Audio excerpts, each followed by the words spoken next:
It's the National Football League on EA Sports, and we've got the latest chapter of a historic rivalry. It's the Hawks and the Niners, coming up next.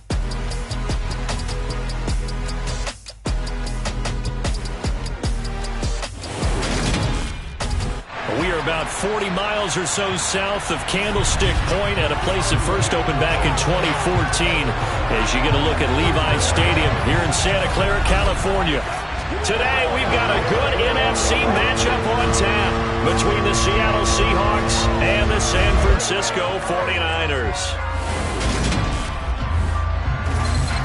And a welcome in, everybody, with Charles Davis. I'm Brandon Gaudin, and Charles, so much gets made about offensive comparisons. Here's a matchup where the defenses may just take center stage. Yeah, we're usually talking about guys scoring touchdowns. How about the guys who prevent them and change the momentum of the game when they take the ball away? I love those ball hawks in the secondary. People after my own heart.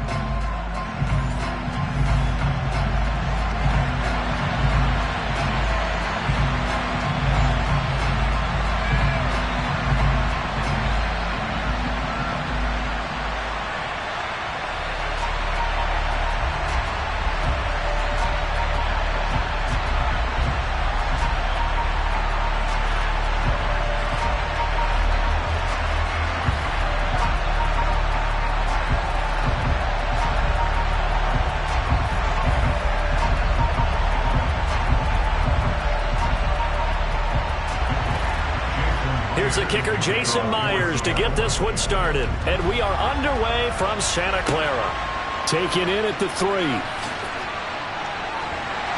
And he'll go down as this drive will start at the 25-yard line. So here's the first drive now for the 49ers. They'll be led out by Mr. Irrelevant in the 2022 draft, a guy with something to prove, Iowa State's career passing leader.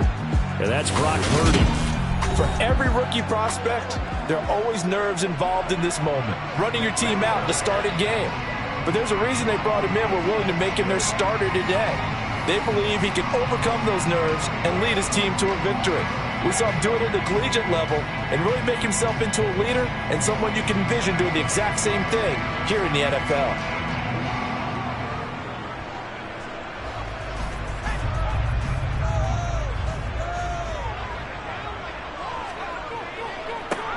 They start on the ground with McCaffrey. He'll be dropped after a gain of about 6 across the 30 to the 31. If you're in the offensive huddle, you're smiling after that play because you certainly got them guessing now. Second and short, could they just hand it off for another big gain? Or did they take advantage of this spot to take a big shot downfield? They'll come up now 2nd and 4 from the 31. Here's Purdy. That's complete. It's Brandon Ayuk. 7 yards there and a first down.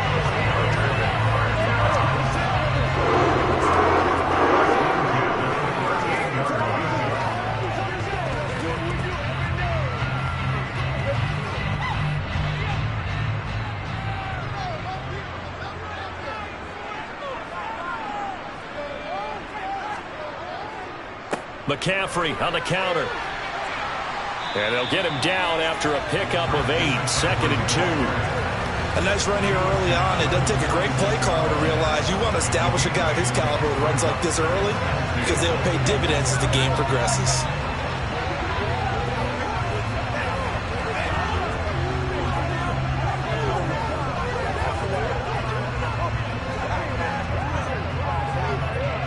Eight yards the tally on that first down run. Here's 2nd and 2.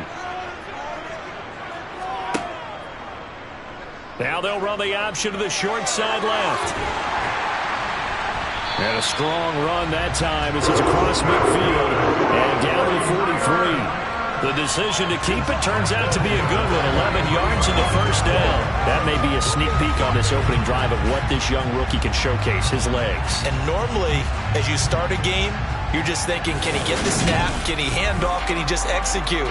Instead, he doesn't waste any time on wrapping another dimension to his game, showing off those wheels, and picking up some nice yardage. So from Seahawk territory now, it's 1st and 10 at the 43. They run with McCaffrey off the option. And a pretty good burst right there as he'll take this down to the 33.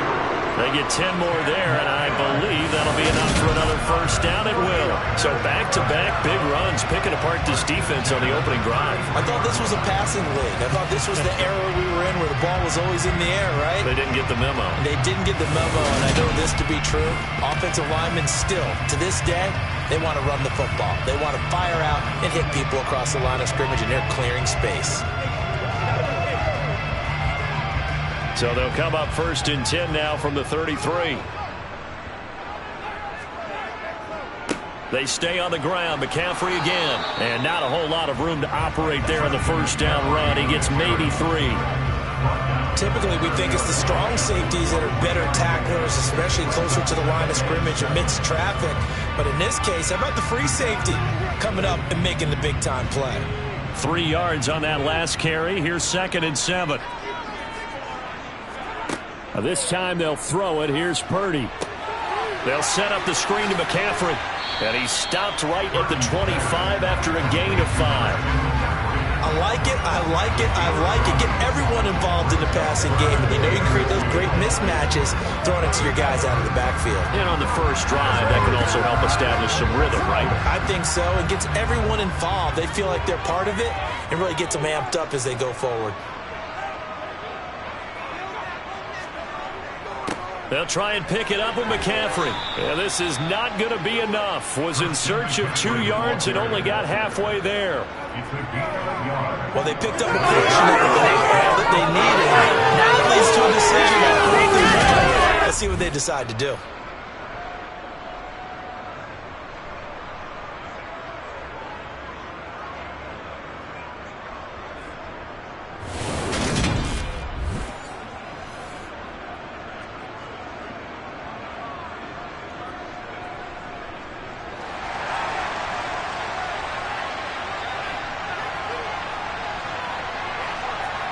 On 4th down, here's Purdy. And able to haul it in is Kittle. And he is going to have a 49ers first down as they manage to convert. And that'll keep the drive alive. And the drive stays in motion with a nice 8-yard pickup on 4th.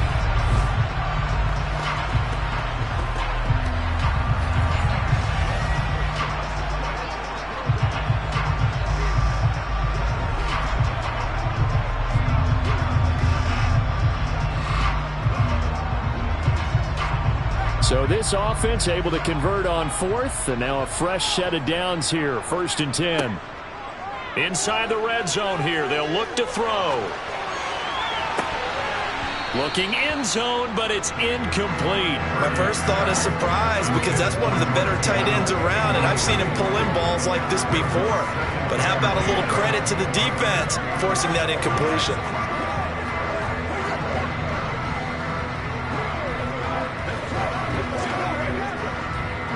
So now 2nd and 10 after the incompletion on first down. They go play action here. Purdy. Now he'll escape to his left. And he wisely will throw that one away. It's been a good opening drive offensively thus far, but you know they don't want to waste it and settle for a field goal attempt after that incompletion. So this is a big play coming up here on 3rd down. This offense was on the move. Now 2 straight incompletions have them looking at 3rd and 10. Purdy sets up to throw again. And this is caught, but I don't think he stayed in bounds. No, he didn't. It's incomplete. The throw took him past the boundary, and it's 4th. Really good coverage all over the field. It took away his intended read and almost dared him to try for his guy out of the backfield. No surprise on that one. It doesn't connect.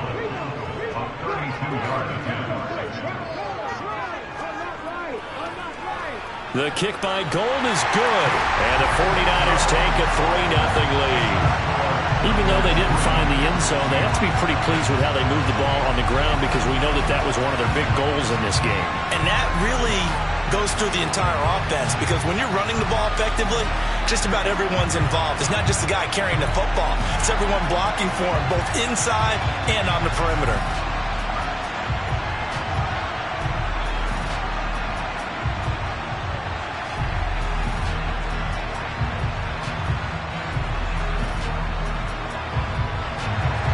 Now it's Gold after splitting the uprights to kick this one away. On the return from his end zone, Godwin Igwebuike. And ultimately, he stopped right where he would have been if he had simply gone down to a knee at the 25. Here come the Seahawks and their offense now under veteran head coach Pete Carroll. And they're led out by their mobile quarterback out of West Virginia. It's Geno Smith. I still remember back in 2013 when he was drafted out of West Virginia. He was coming off of back-to-back 4,000-yard seasons for the Mountaineers. Hadn't seen as much game time in recent years, but at one point, a capable starter in the NFL.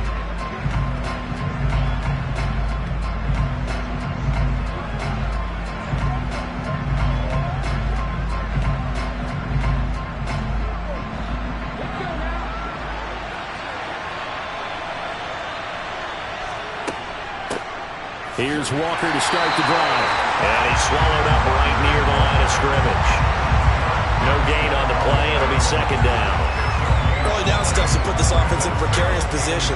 We know that securing the point of attack, especially against the big-bodied guys in the middle of this D, has got to be priority one. So after the run for no gain, here's 2nd and 10. Geno down to throw. And that nearly an interception here on his opening drive, but he gets a reprieve. It's 3rd down. Oh, man, that was close.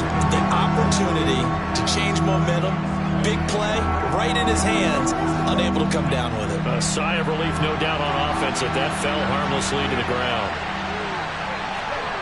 Throwing on 3rd down, Smith. And that is incomplete. That was their first 3rd down try of the game, and clearly something was off in the execution of that play. Good news, they've got a whole game left to clean that up and start clicking on those key 3rd down throws. On 4th down, ready to punt, Michael Dixon. Back deep, Ray McLeod.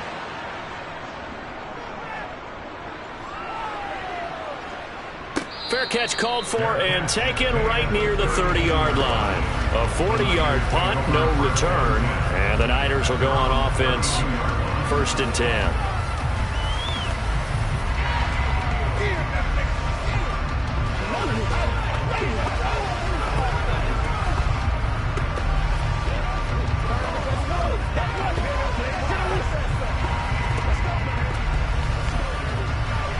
From the 32 now, here's 1st and 10.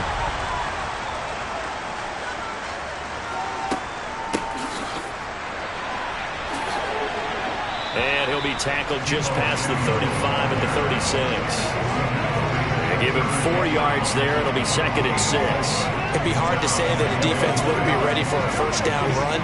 When you can gain that kind of yardage against a defense that's really kind of geared to stop that play, your confidence has to rise, and now you've actually opened up your playbook. If you want to throw the ball now for play action, you're good to go.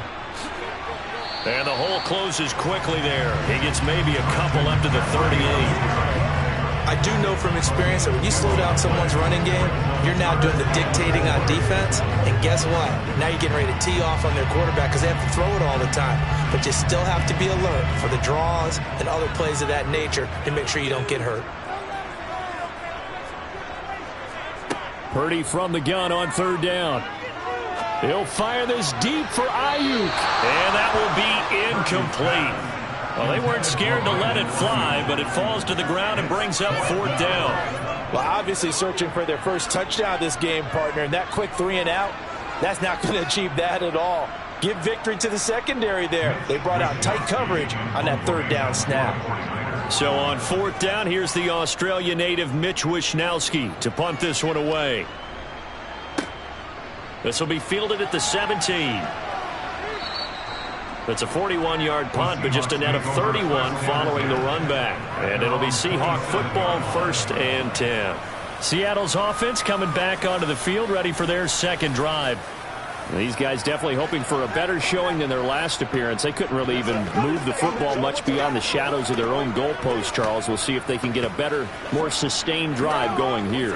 Yeah, and every team that we ever talk to says the exact same thing. When you start a drive from that deep in your own territory, the goal is a minimum of at least 2 first downs, because even if you have to punt then, you change the field position, right? You flip the field a little bit.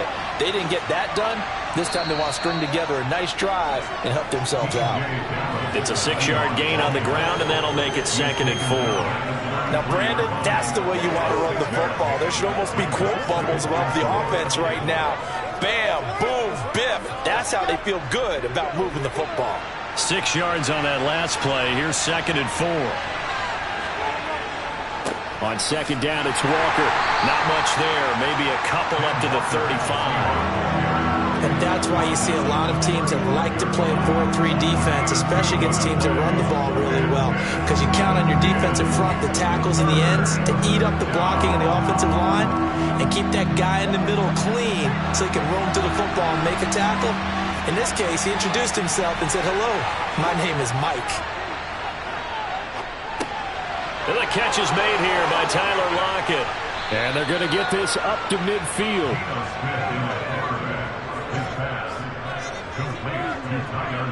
I don't care how many times we see it. I still get a kick out of watching quarterbacks and receivers do the pass tree in pregame warm-up. But I always remember that when we go to practices, we see that after practices as well. They really tune it up, don't they? They tune it up. They know why they do it for these situations. First down. And they build that trust, and that's why they're able to find him in this type of a situation. Walker now on 1st and 10. Give him 5 on the carry there, and it'll be 2nd down. A quick burst there, and he nicely bit off a pretty decent gain.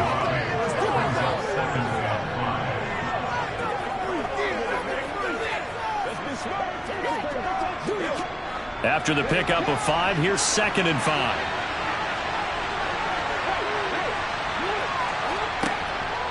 Sticking with Walker on 2nd down. And he's got room. And a very determined run there as he'll take this all the way down to the 27. Good effort. That'll pick up the 1st down for Seattle on a gain of 18. The first drive this unit had, they punted. This drive, much more polished, just looking crisper, aren't they, moving the ball? Maybe the first drive was a little bit of a wake-up call. Probably a little bit angry that they had to punt the ball away the first time they had it. Got motivated, got to the sideline, said, okay, let's not let that happen here as we take over again.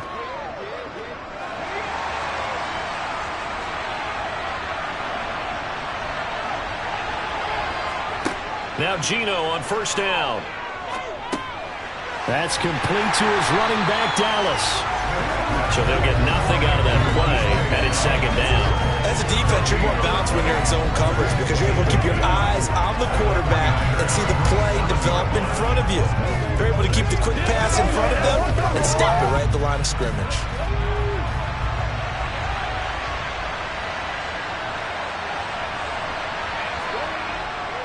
Straight ahead, Walker. The 2nd down play, not much better than the first, just a gain of 1 there. Just not a whole lot of room to operate there on that carry. No, not at all. They did a really nice job staying in their proper places and not allowing any lanes to open up. Now play number 8 on this drive, and they need 9 yards to pick up the 1st on 3rd. Smith. Eluding the pressure right. And he's got it. Caught in the end zone for the Seahawk touchdown. Dwayne Eskridge, 26 yards. And the Seahawks have answered that early field goal to take a first-quarter lead. He was able to move around and found some vision to throw the football. And how about how he ended it? Boy, he had some zip on that throw. Yeah, it doesn't hurt to have an arm like that. Results in the touchdown here. Great play offensively. Jason Myers now for the extra point.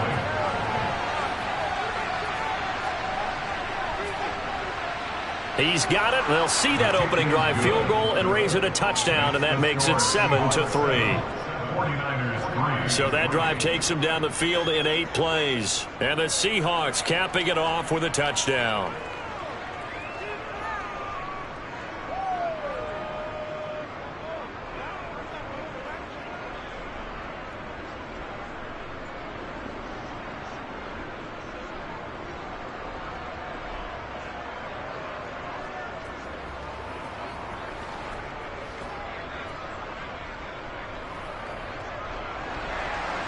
And after the touchdown, here's Myers to boot it away. Taken in at the 3. And he returns this to the 22. San Francisco set to go on offense once more. And Charles, a very uninspired effort the last time we saw them out there was a quick 3-and-out, and they punted the football. Yeah, and you never want to get stopped so soundly during a series, but what would be even worse now is letting it happen again right here. They've got to get going.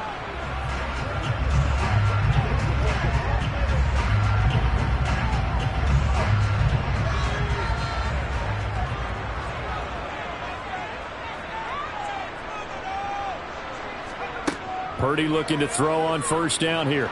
He'll fire this deep for Ayuk. It's caught inside the 25. And they're going to get this down inside the 15. Well, we saw this plenty last year in college. He loved to take his shots downfield, and that throw, that was a thing to behold there. And that's how you start a drive, because you know they had this play in their back pocket, waiting for the right time to unleash it. And boy, did they pick the right opportunity. Unleashed it big time, and that was also a big-time throw. And the next-gen stats, they tell the story. That's a full 67 yards in the air. A real field flipper there, as all of a sudden they've got a first down in the red zone. On first down, Purdy. Now they set up the screen. That's complete. And it looks like he'll be just a yard shy of the 5 here as he's out at the 6. A good pickup there on first as the screen pass gets him 8. And good yardage there on first down, because sometimes all you need to do on the screen is get one key block. That might set your man free, and that was pretty good pursuit to the football defensively, or it could have gone for more. Now an option play on second down. And he's going to take it in. Touchdown, San Francisco. Brock Purdy scoring on the keeper from 6 yards out. And the 49ers have retaken the lead. Partner, it wasn't that long ago that when I talked to these NFL coaches about different innovations in the college game, you can see their eyes roll and they just shut down right away. Don't bring me that Joe College stuff. Well, guess what?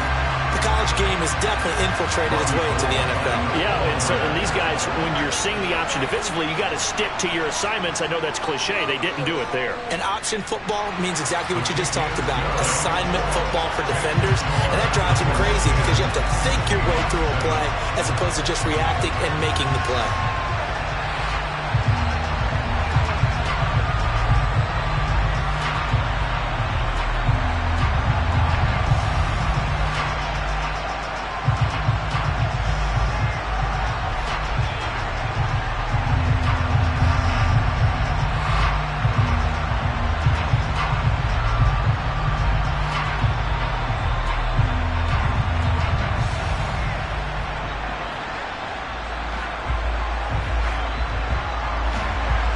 After the touchdown, it's Robbie Gould now to kick it away. Taken in at the 3. And he brings us out past the 20 to the 24. The Seattle now ready to march onto the field.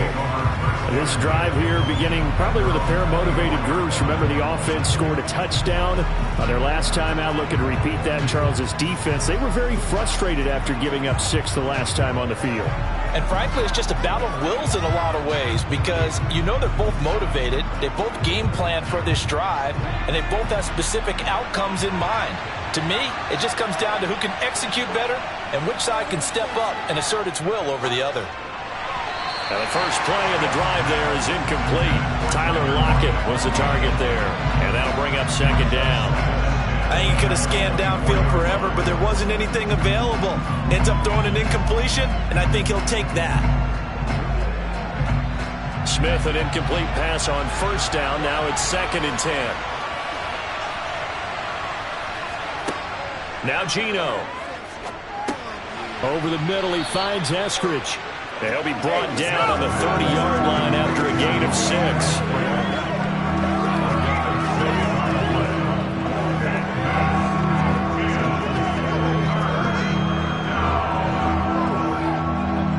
In search of 4 yards here to pick up the first down. Throwing now is Geno. Looking left side, and he's got a man. That's Walker.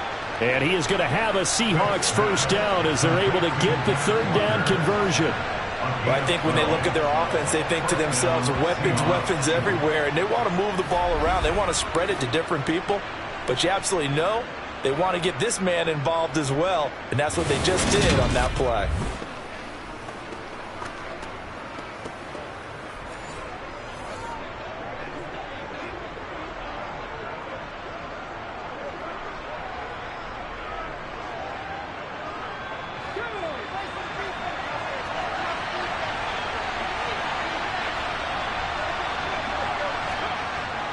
Up the middle, here's Walker. And he'll maneuver his way forward for about 4. 2nd and 6. And that was a quality play to start a new set of downs. That was simply the offensive line winning the battle up front and winning in a big way and giving their guy in the backfield a nice lane to hit. Following the pickup of 4, here's 2nd and 6. Throwing is Smith. That's complete to DK Metcalf. And this will move the chains again as the tackle's going to be made at the 49ers' 41-yard line. 13 yards on his first catch. It's a first down as well. Well, they obviously read man coverage their partner, and he got downfield, broke down the defender. What do you mean by that, Burpo? Yeah, he made him think he was going to run a different route. Probably thought he was going to take it upfield. Then he curls back inside for the completion.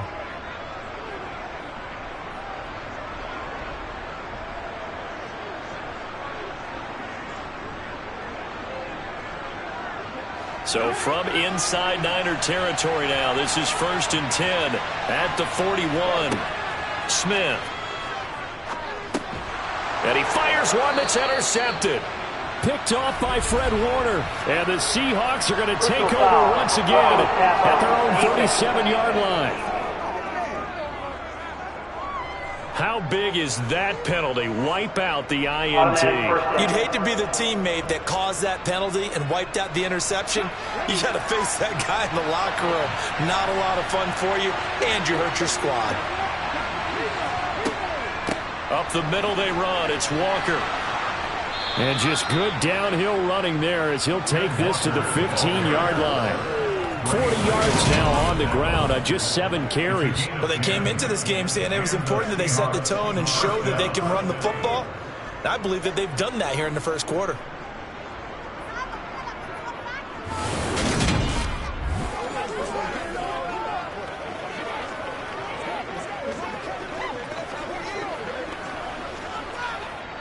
Line of scrimmage, the 15. It's 1st and 10. Now it's Smith. He'll find Metcalf. So 5 yards here, 5 on the play. And that will bring up 2nd down.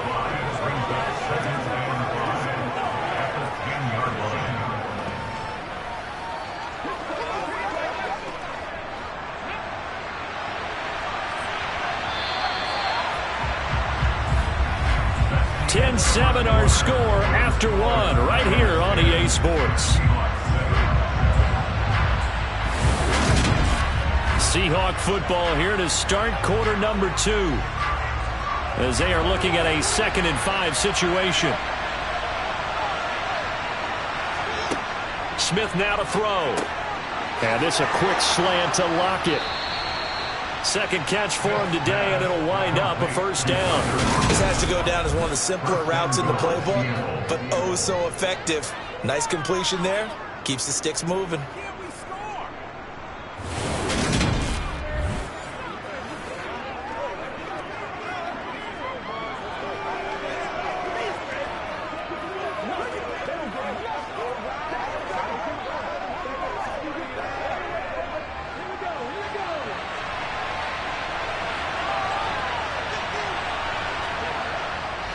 Walker will take this into the end zone for a Seahawk touchdown.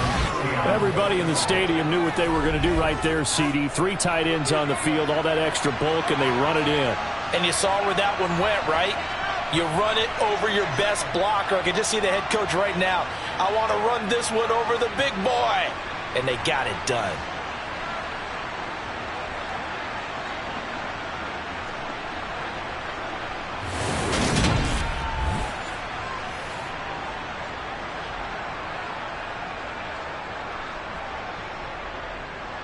Now Myers for the extra point.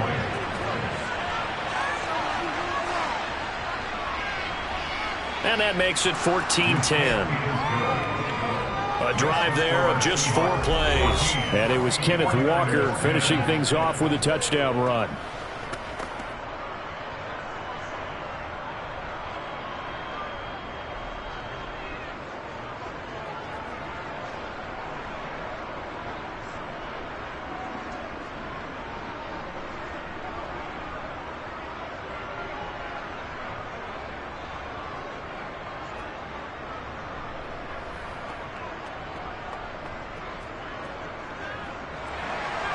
After the touchdown, here's Myers to boot it away. The football will come out to the 25 as McLeod will not return it. Now this offense back out and set to go for their next drive. Well, the football changing hands here, and as this offense takes the field, Charles, they'd be fine with more of the same on this upcoming drive. Last time out, they found the end zone for 6. And they're certainly hoping for more of the same, but the game plan, I doubt it'll just be a carbon copy of the last drive, because I think this offense is ready to break out some new wrinkles and try some new things that might be hidden in their playbook. They want to use that confidence to its advantage while also keeping the defense from anticipating what's up next. They'll start with the option. And he's going to get a good gain of 9 here up to the 34. A little do-it-yourself run right there and a nice gain. And I like that he knew that that was about all he was going to get. So he did a nice job of protecting himself, took care of the football, took what the defense gave it. If they continue to allow him to do that, they'll find their way taking what they can all the way to the end zone.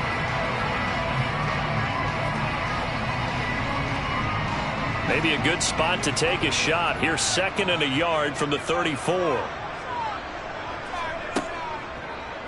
He'll decide to keep this once more. And he's able to take this one up to the 35-yard line. He'll wind up getting 2 there as he does it himself and picks up the first. So that was all you're looking for on a play like that. Get the first down and keep the drive moving. Yeah, it just looked to me like he just said to himself, I've got this. I'll take it. I'll pick it up, and let's keep moving. Get the first down, get a new set, and let's start over.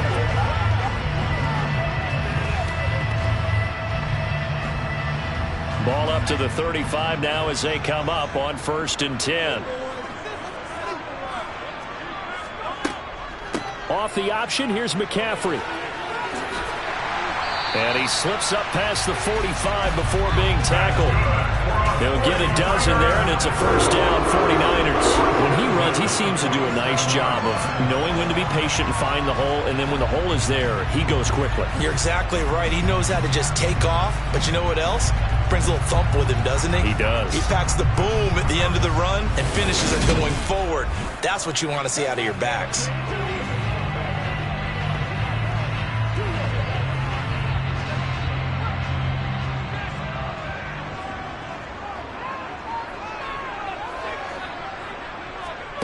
Now on first down, it's Purdy. Completes it to Jennings. So the completion gets him just a yard, and that'll make it 2nd down.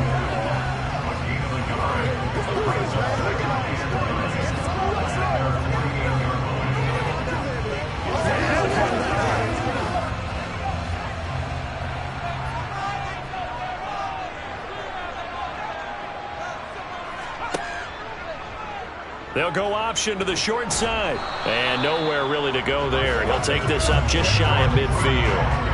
Only a yard there on the keeper, and that's going to leave him with a 3rd down. And if you like defensive football, focus on the defensive end on this play. He does everything exactly right. Reads the play and makes sure he spills it for a small gain. This offense so far on 3rd down, 0 for 3 to this point. They could use a conversion. This is 3rd and 8. Flush to his right. And he'll just get rid of it. Well, they came up with points in their first 2 possessions, but it looks like they'll come up empty here on their 3rd drive. The defense finally starting to get locked into them a little bit. Might have to go a little bit deeper into their playbook on their next possession. Here's Mitch Wishnowski now on to punt.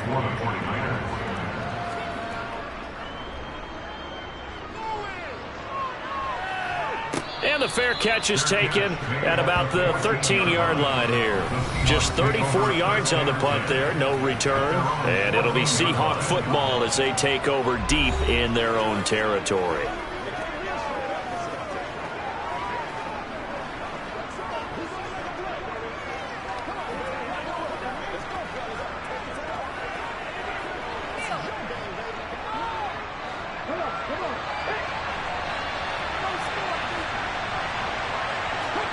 Now a first down throw. It's Smith. He'll get that complete to Parkinson. And able to get this across the 20 before going out of bounds. A gain of 8 there on the play. And they'll be left with 2nd and a couple. How about the timing on that one? Boy, they were in sync, weren't they? 3-step drop, balls out of his hands, right to the tight end. Nice completion, just like they do it in practice. Looking to throw again on 2nd down. Smith flushed out right. Left side here, that's the tight end Fan. First catch for him on the afternoon, and it results in a first down. As a general rule, offensive linemen like to know where their quarterback's going to be when he's setting up to throw the football. But sometimes they just have to get on the run, get on the move.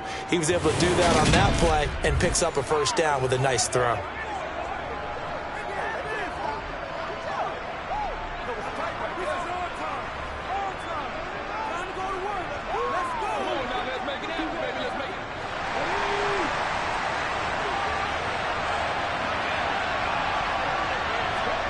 On first down, it's Smith.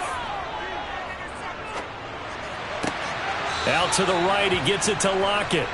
So give him 2 yards there on the completion, and it'll be 2nd down. Never make the mistake that the slot receivers, especially the little guys like we're watching here, are just quicker than fast. A lot of them combine quickness and speed, and they catch a lot of footballs, as we just saw there.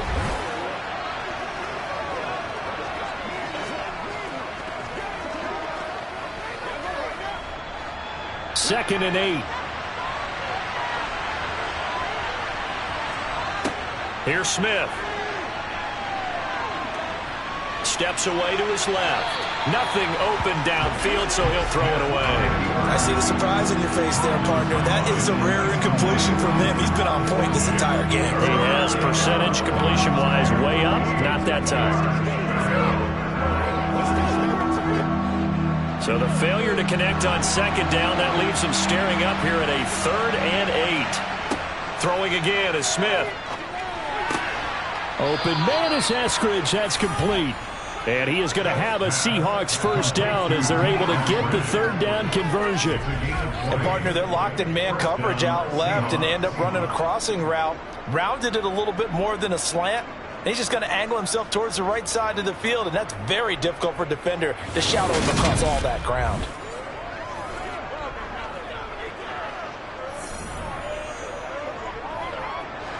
So from inside Niner territory now, this is 1st and 10 at the 49-yard line. Now Smith. And once again, it's Eskridge. And he'll go down, but not before getting this inside the 30. Back-to-back receptions for him, and it's another first down. Good, strong throw and catch right there. And so far in this game, the alleys have been open for them to get completions, and they're taking advantage of it.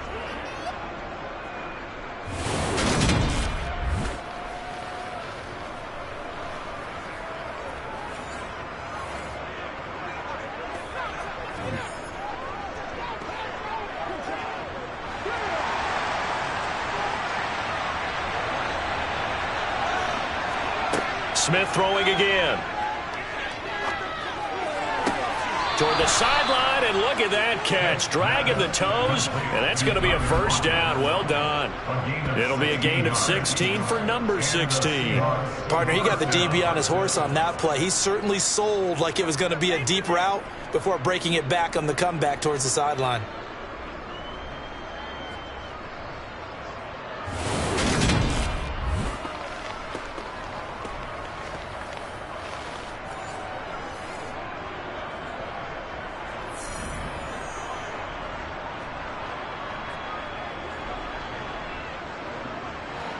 From down at the 12, it's 1st and 10. Geno now to throw. Returning right back to Lockett. That was the 8th play of the drive, so a somewhat fitting pickup of 8 yards. They like going to him in the slot. He catches another one. I think this comes under the heading of until they stop him, why not go back to it? He has something going really well. Great working relationship with the guy throwing the ball, and they keep making the connection.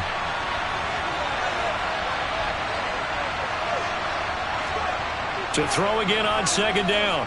Smith. To the sideline. Wow, what a catch.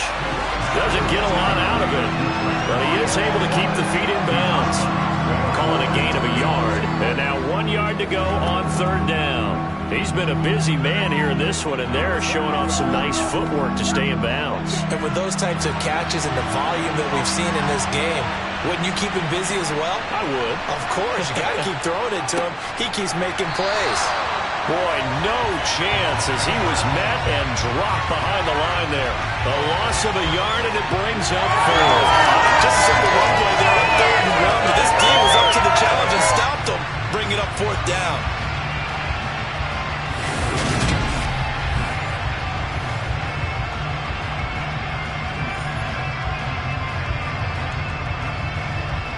On comes the Seahawk kicker here on 4th down. It's Jason Myers.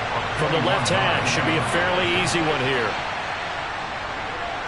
Myers' kick is good, and that moves him up by a touchdown now at 17-10. So a long drive gets him down inside the 5, but ultimately they settle for just the field goal. And I have to think that if maybe they were a yard closer, that would have made their decision tougher, and I think they likely would have gone for it. But in this situation, they just decided to take the 3, and I think it was a smart move.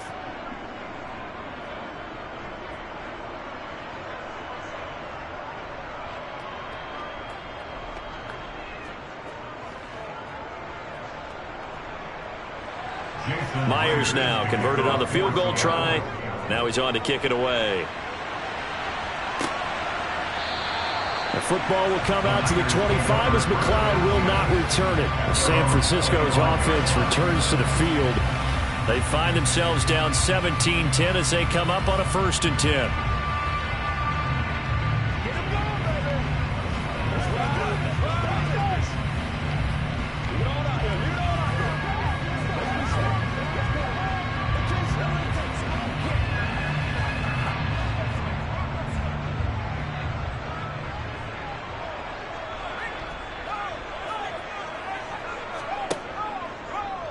And they'll run the option to start the drive. And from the 25, they work this to the 29, a gain of 4. Well, if you're going to run the read option, typically, you've got to keep an eye on the defensive end. And what does that mean? What are you looking for with a defensive end? Well, you want to play off of what he does. If he collapses inside towards the running back, then you pull it and take it yourself outside in. If he stays outside, you go ahead and leave it with the running back. In this case, pulled it and got good yardage himself. He's going to keep this again. And he'll take this up near the 35, maybe the 34. He'll get 5 out of the keeper, but now it's 3rd down. Now that's what he can do when he keeps the football. It's not a huge gain, but it shows how hard it can be to stop it. Yeah, and I thought the defense had that one pretty well contained, and in fact, they probably came up and felt pretty good about what they did. Then they looked up and realized he still got good yardage out of it. He's a tough guy to stop. And he is going to have a Niners 1st down as they're able to convert on 3rd and short yardage with a gain of 4. There's a lot of different formulas to winning football, but one constant over the years, winning on 3rd down. That pickup there was big because they had struggled throughout this one.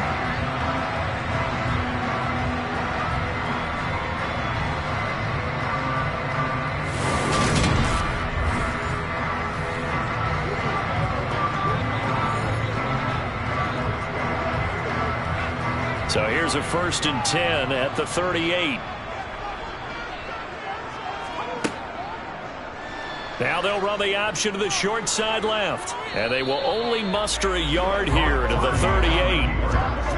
Anytime you decide to use your quarterback as a runner, most of the time when you design a play, you're expected to break a little bit bigger than this one, because when you run him on short gains, your risk-reward and him taking hits, I'm not sure that's the payoff they were looking for. 38-yard line, 2nd and 9. They run with McCaffrey off the option. He'll get about 3 as he's brought down right around the 42.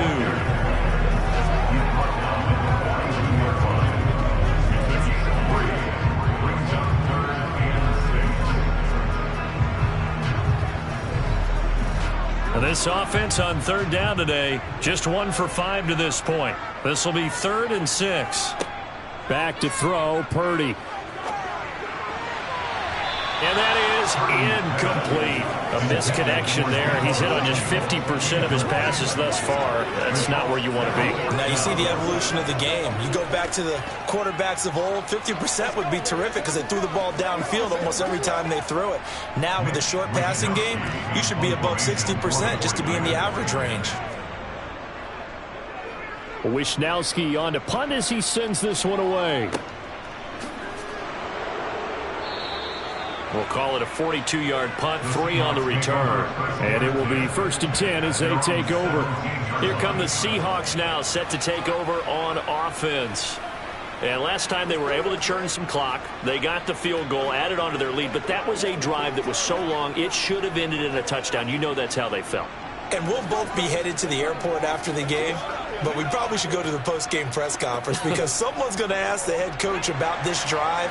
And he's going to profess that he was happy to get points, and we know that's not true. Yeah. Okay, after this type of a drive, not getting a touchdown, a huge disappointment. Smith, and his throw's going to be incomplete. They certainly thought he had an open look beyond the 1st down marker to his receiver, but they just couldn't connect, and that will send him back to the drawing board.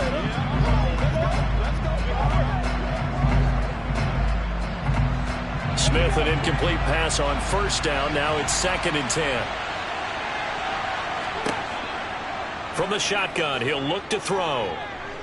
Being chased out left. And that'll be off the mark, too far out in front, and it's incomplete. A couple of quick incompletions, and now they're just one more away from getting off the field. They've got options now. Could they dial up a blitz here or just drop everyone into coverage to crowd the throwing lanes? Now they face a 3rd and 10 after back-to-back incompletions. Smith. That's taken in by Eskridge, complete. And a pretty nice tackle there, ranging up from his free safety spot as he'll stop him about a yard short. So the completion results there in 9 yards. And that'll bring up 4th down. Well, it looks like they got what they wanted. They got the completion, but they weren't able to break any tackles or gain nearly enough yardage to pick up the 1st down. Now to be 4th and short.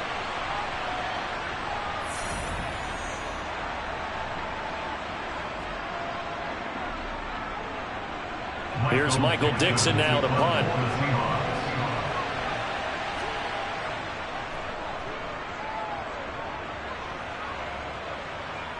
And no return on this one as the fair catch is signaled for and taken.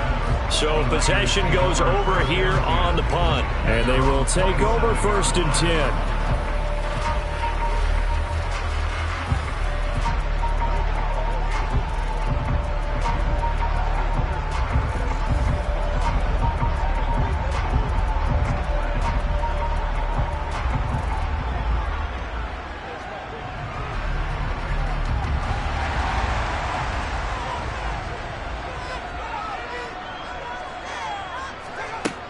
The drive begins with a run by McCaffrey.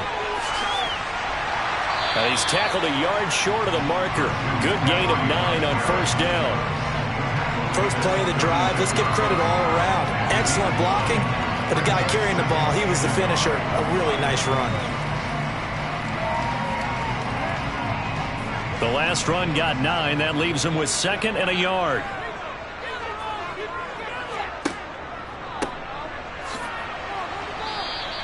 They'll wind up losing 3, and now it's 3rd down. I like the idea to mix it up from time to time because, let's face it, you can't be predictable. But the execution was a little lacking on this one, right? They might want to go back to the drawing board with that call.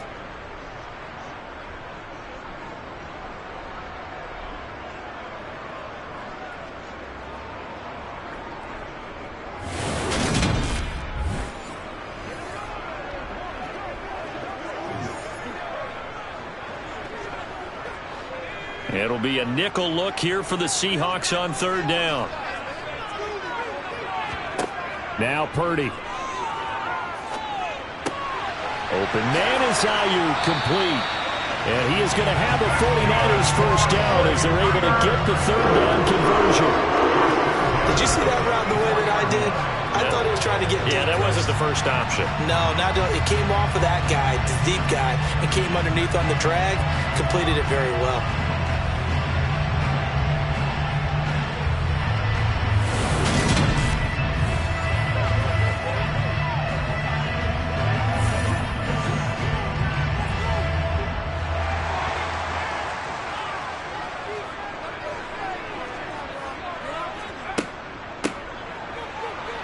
And he'll lose yardage here, back at the 41.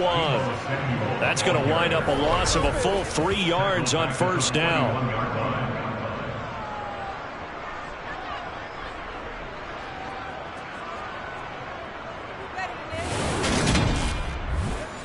Show them what you got. Let's go. Let's go right here. All right, me and you, baby. Let's roll.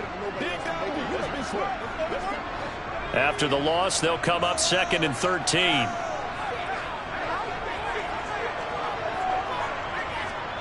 Purdy.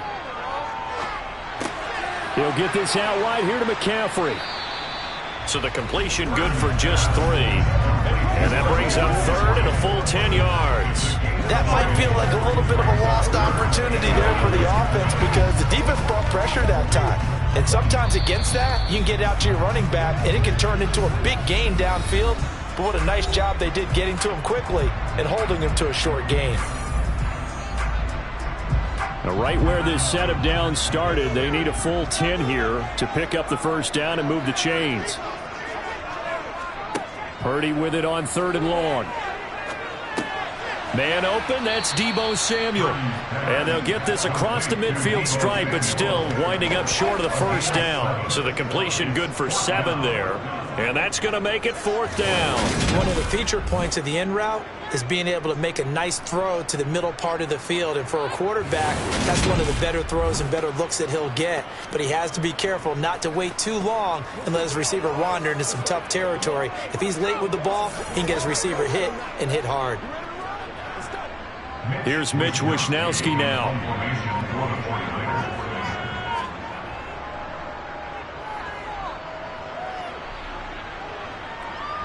And this will pin him back deep. That's going to kick out of bounds right at about the 7-yard line. The field position game, such an overlooked facet, Charles, of an NFL game. But this offense, they're going to be pinned back. What an ideal punt. An ideal punt, and it leads to that term complementary football. Because them doing that puts their defense in a great spot, doesn't it? Gives them a chance. If they want to be aggressive, try and maybe get a safety out of this whole thing, it puts them in that position.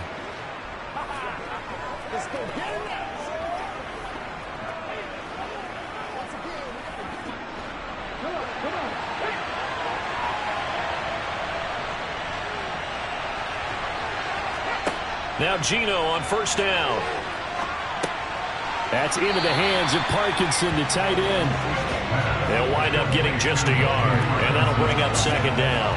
Completion was given up, but that's why you play zone defense, so that you can have people around the ball when it's caught, and you don't give up much run after the catch.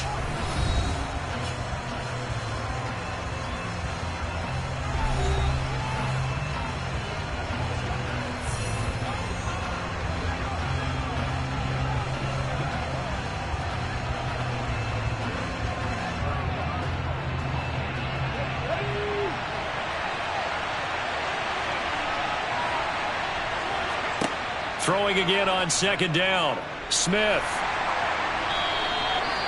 The 49ers now going to use the first of their timeouts, as the stoppage will come with a little under a minute to go in this first half. Now a tough spot for Geno Smith and company after the sack. It's 3rd and long. On 3rd down, here's Walker. And able to get a little more breathing room out to the 5-yard line. Now a second timeout called for by the defense as they get the stoppage with a little over 50 seconds to go in the first half.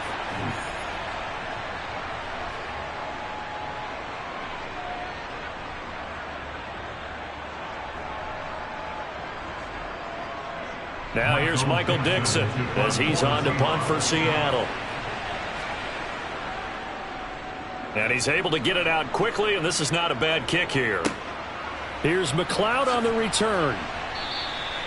44-yard punt, return of 9. And the Niners set up well. They take over 1st and 10 on the short side of the field. Well, the Niners going back on offense now late in this first half. See if they can put this drive in the end zone, Charles, because it's been a little bit of a rough go at times. They've had to punt the football a ton in this ball game because of stalled out drives. So are you saying that you're kind of tired of seeing the punter run out there and do his thing during this game? Is that what you're trying to say? Well, I mean, I'm okay with it. I have a feeling that this offense, they don't want to see the punter again. And frankly, the punter doesn't want to run out there anymore himself. He would love to see his offense put together a drive and give his leg a rest. So that'll be no better than an incompletion, and it's 2nd down. Well, that was a simple throw and catch, but even with that completion, 0 yards gained, so they're behind schedule on down and distance. I think they were hoping to get it to him. He could make a man or two miss, but that window closed quickly. And now the Niners going to signal for their 3rd and final timeout as the clock will stop with 21 seconds to go here in the first half.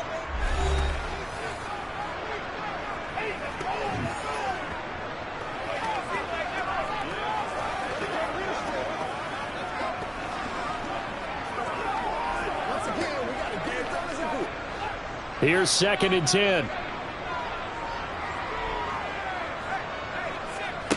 Purdy looking to throw. Sideline throw, it's complete. And a nice job there of keeping the toes inbounds. 9 yards, not quite enough, and they'll be left now with 3rd and 1. Let's make this one simple. What a catch, especially the finishing part of getting his feet in bounds, toe tapping, and of course, foot dragging. A little tapestry, if you will. Oh, I like it.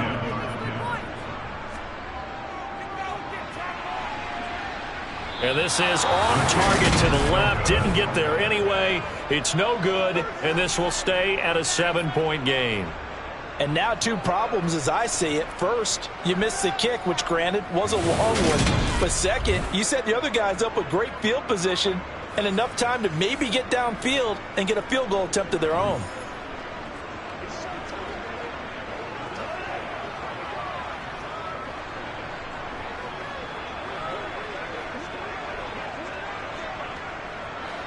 Coming to the line here to begin their next drive, the Seahawks offense. And with time quickly fading here in the 2nd quarter, not sure how aggressively, offensively they want to play this. I think we'll find out just how much they trust their guys in this situation if they decide to take a shot.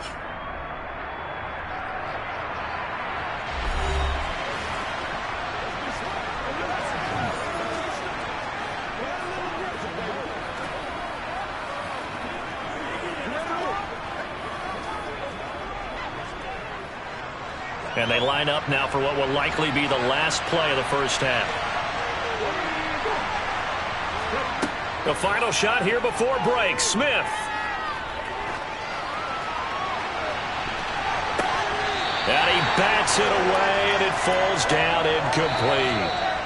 So we've come upon halftime with the visiting Seahawks. They're out in front as we send you cross-country to Orlando. Jonathan Coachman is there and has our EA Sports halftime report. Okay, Brandon, thanks very much, and welcoming everyone to our downtown Orlando studios in this EA Sports halftime report. First up, though, let's run through the next-gen stats for the Seahawks in that first half.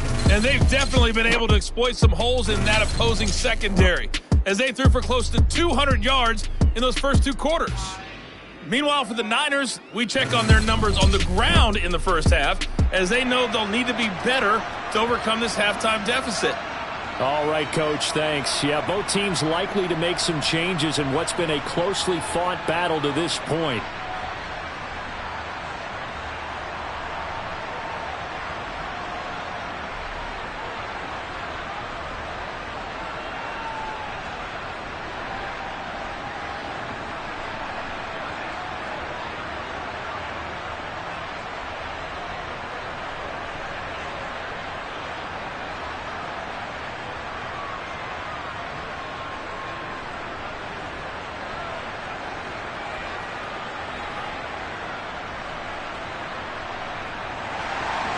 The Seahawks with the advantage, and they get the football first as the second half is underway. Taken in at the 3.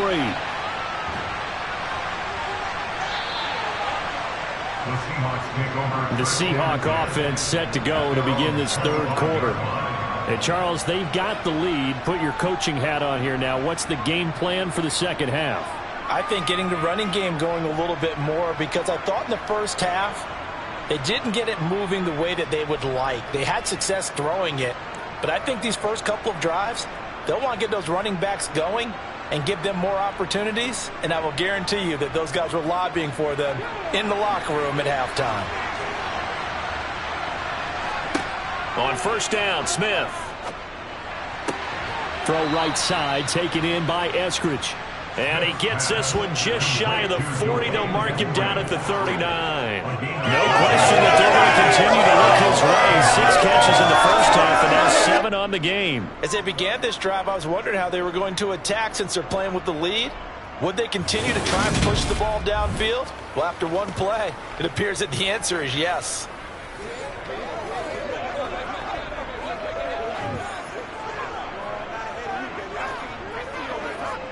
So from the 39 now, they'll come up on a 1st and 10.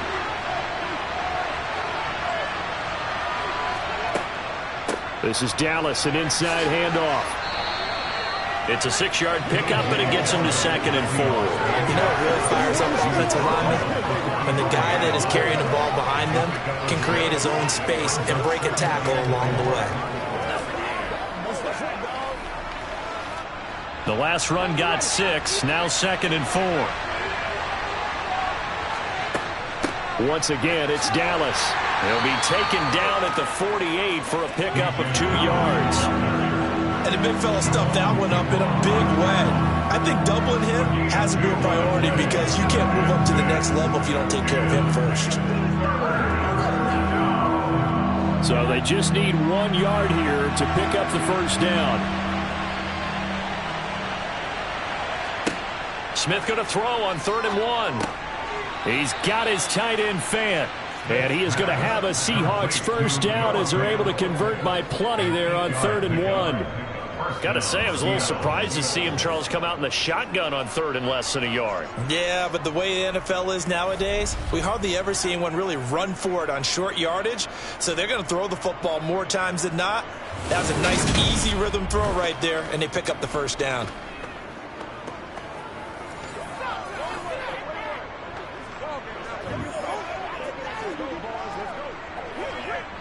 So from inside Niner territory now, this is 1st and 10 at the 45-yard line.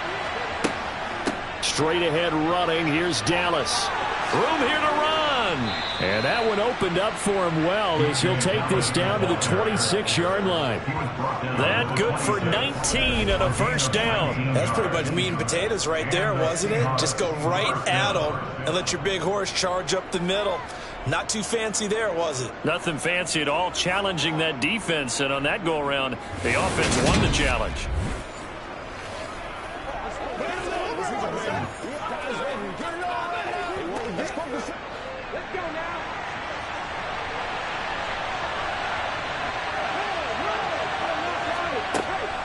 They'll run on first down with Dallas. A spin. And he's able to motor his way down to the 16-yard line. 43 yards rushing for him now, and he's carried the ball just 5 times. Well, you certainly have to give a little credit here, because they're playing this game now at their pace. This is ball control football, sustained runs, taking their time, and making it work.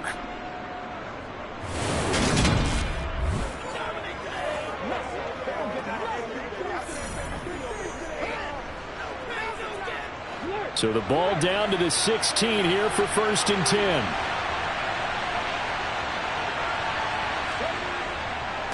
Hand off here to Walker. And they get to him quickly here as he stopped right around the 13. Talanoa Hufanga in on the stop. Watching that play unfold and watching him complete it brought back memories of doing all those pursuit drills to make sure you don't over-pursue and let a guy get a cutback lane on you. He did that very well. You praised him on tape yesterday for the angles that he takes to the ball. Took a great angle right there. They'll try the air now with Smith. They'll lock it with a grab over the middle. Call it a gain of 6 on the play. And 3rd and 1 now. A gain of 6 on the play.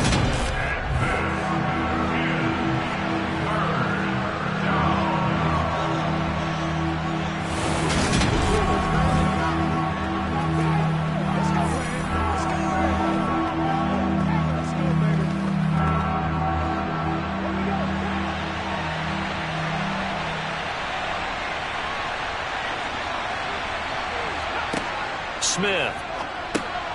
Caught on a slant. Touchdown, Seahawks. Tyler Lockett. A 7-yard touchdown grab. And the Seahawks take the opening kickoff of the 3rd quarter and drive right down the field to extend their lead. That seemed pretty ideal there for the offense, Charles. You take a little bit of time off the clock here in the 3rd quarter, decent length drive, and you pad your lead as well at the end of it. And what it does is lets you feel like you're in control of this game, even more so than a 2-touchdown lead, right? Because you have taken that time off, as you noted, which means they couldn't get you off the field. You ran your playbook the way you wanted to, and you gave your defense some rest. What a big-time drive in that situation.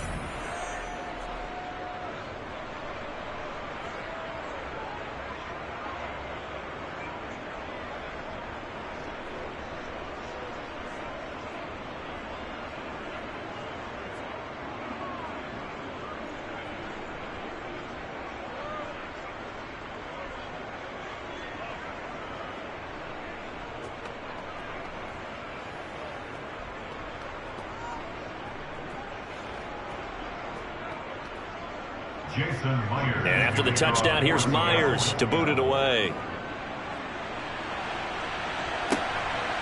Here's McLeod from his end zone. And he's only going to make it to the 13-yard line and no further. Here's a look at the 49ers offense as they make their way out for their first possession of the second half. They make their second half debut here, and things are looking a little bit tougher now. You give up the points there, Charles, that touchdown drive on the other side. So now it's a 2-score game here. Got to be careful. They certainly do, and I'm just wondering at halftime if those guys just looked into each other's eyes and realized what they've got to get done and come out a little bit more charged up, because if they don't get some kind of points here, that next drive, that could make this a 3-possession game. And they'll begin by running the option. And he's going to lose yardage here back to the 12-yard line. Officially, it's a 1-yard loss. That's going to bring up 2nd and 11. You got to figure the further they fall behind, the more you think that they'll get away from the run. They're trying to stick with it, but the results, they just aren't there.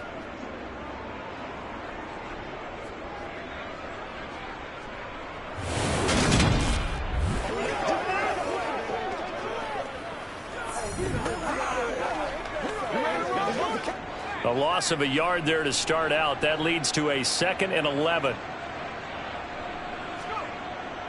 Up the gut, McCaffrey.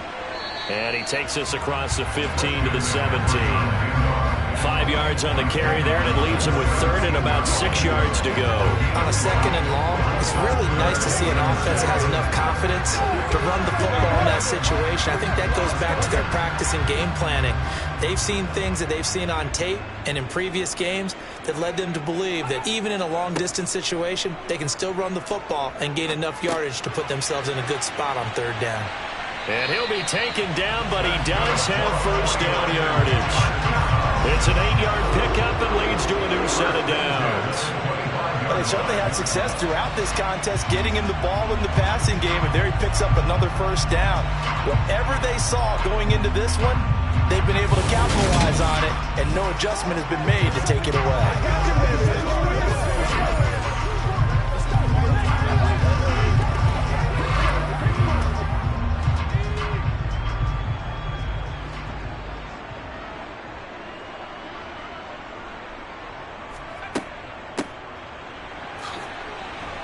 And he'll be upended at the 28-yard line. Just a 3-yard gain there. Let's give a lot of credit to the offensive line. They've been able to move the ball really well on the ground the entire game. And while that wasn't a huge one, that's okay. They'll take them in short, steady bursts. Here's 2nd and 7 now from the 28.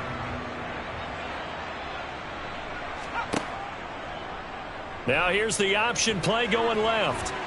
He'll be hit down at the 33, 5 yards on the play. Well, partner, they've been running it well the entire game, and the big guys up front, very huge reason why. And now they're reaping the benefits as they continue to open up big holes and gain nice yardage. These guys have punted 4 times already, and they're staring at a 5th, barring a conversion here on 3rd down. Off the option, here's McCaffrey. And he's able to get the first before he's taken down at the 36. A 3rd down gain of 3 yards, and that'll be enough. I haven't met a football team yet that runs the ball successfully that doesn't talk about having an attitude to be a running football team, right? You got to be able to put your nose in there, smell where the first down sticks are, and get there.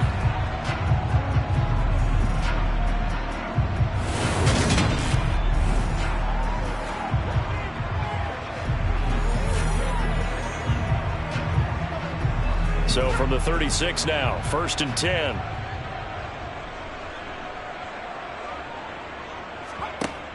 They run with McCaffrey off the option. And he'll get what he can up the middle, 3 yards. That'll bring up 2nd down. Not too many offenses want to turn down long drives, but when you're down what they are, they've got to pay it off with some points. The last run got 3. Now here's 2nd and 7. This time they'll throw it. Here's Purdy. He'll fire this deep for Ayuk. And that will be incomplete.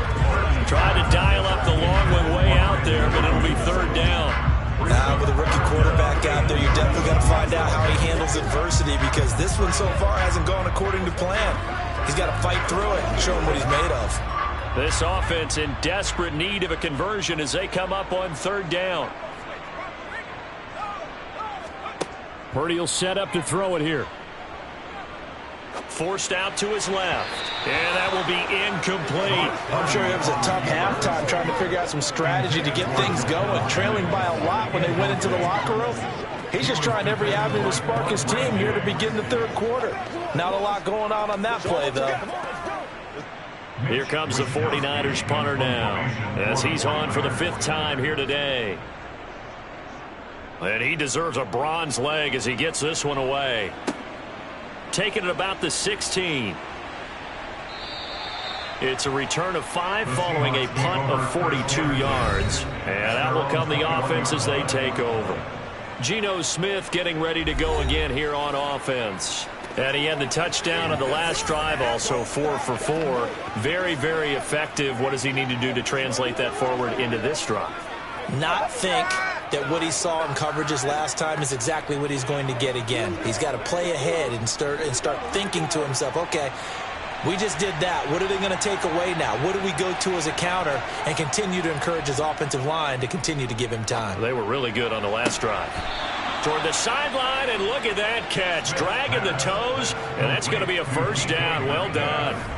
Solid way to start the drive. 13 yards, picking up the 1st. And now we get into the psychology of the whole thing, because a lot of teams with a 2-score lead in the 3rd quarter, they almost become defensive with their offense, just playing not to lose. I think with this team, you got to figure at this point, this is a great spot for them to go into attack mode, really try and put the hammer down and finish this one off.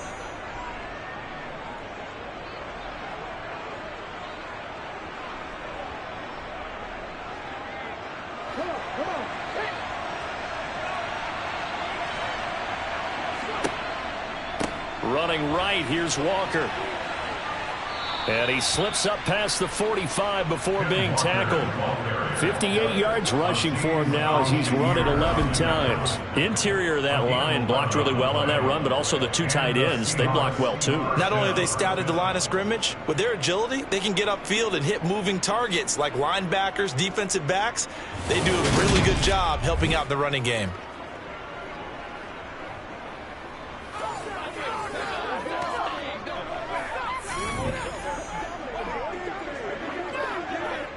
Back-to-back good plays have them on the move on 1st down. Now we've got whistles and movement up front. I think this is against Seattle. So they accept the penalty, of course, and push the offense backwards a bit. Still first down. A false start backs him up 5, 1st and 15. Now Geno. And his throw here is incomplete. Not his best throw there, but where we sit right now in the third quarter, he's had a pretty good game throwing the football. He certainly has, and it's not exactly the point where we're doing 4-minute offense yet, but they've got to think about, I'm not going to say milking the clock, but understanding clock management here on out. So they'll come up after the incompletion for 2nd down. Back to throw, Smith. Setting up the screen here. This is Walker. Give him 3 on the screen. He couldn't break free, and it's 3rd down. Good reactions there defensively. That screen was a little slow in developing, and they shut that one down with little gain.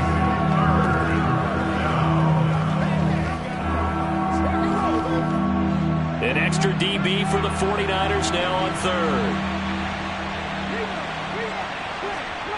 Throwing now is Geno. And the Niners get there and bring him down.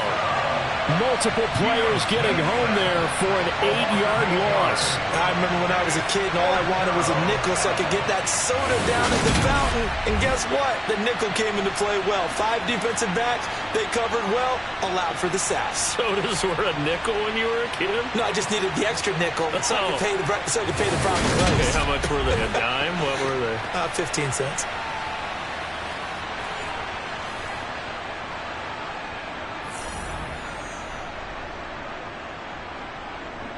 Now here's Michael Dixon as he'll punt it away for the 4th time today.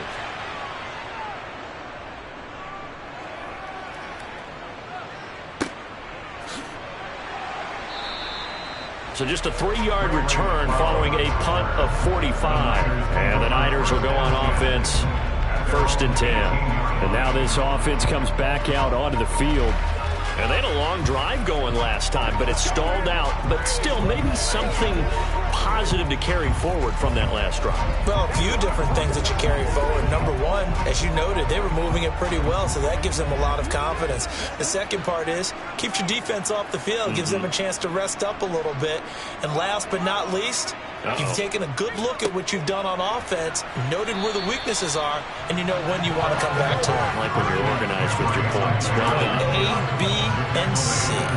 He'll get a nice chunk there on the 1st down run, and it's 2nd and 4. Well, I think after that run, the defense get back in the huddle and looking at each other and maybe starting to question their confidence a bit.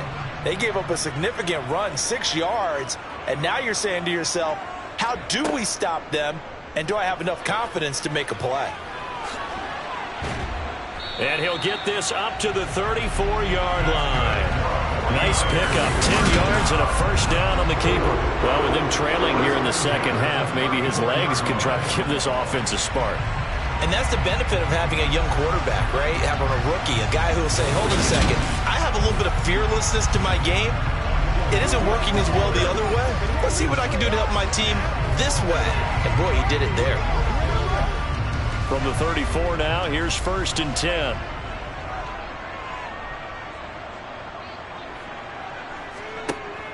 From the shotgun now, here's an inside give. Give him a couple on the carry there, 2nd and 8. Well, that's not a run that's going to make any of the highlight tapes, but they've been moving it well all game on the ground. This is another one that keeps them moving forward.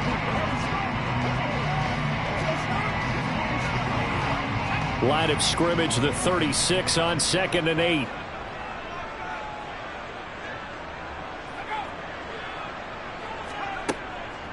From the shotgun to McCaffrey.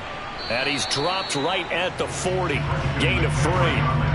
Well, praise has to go to the guys in the offensive line because they've had a very nice, productive day running the football. How about that poor defensive line? They've been knocked around the entire game, and while they slowed them down on that run, can they continue to do so? Because they haven't had much success throughout this ball game.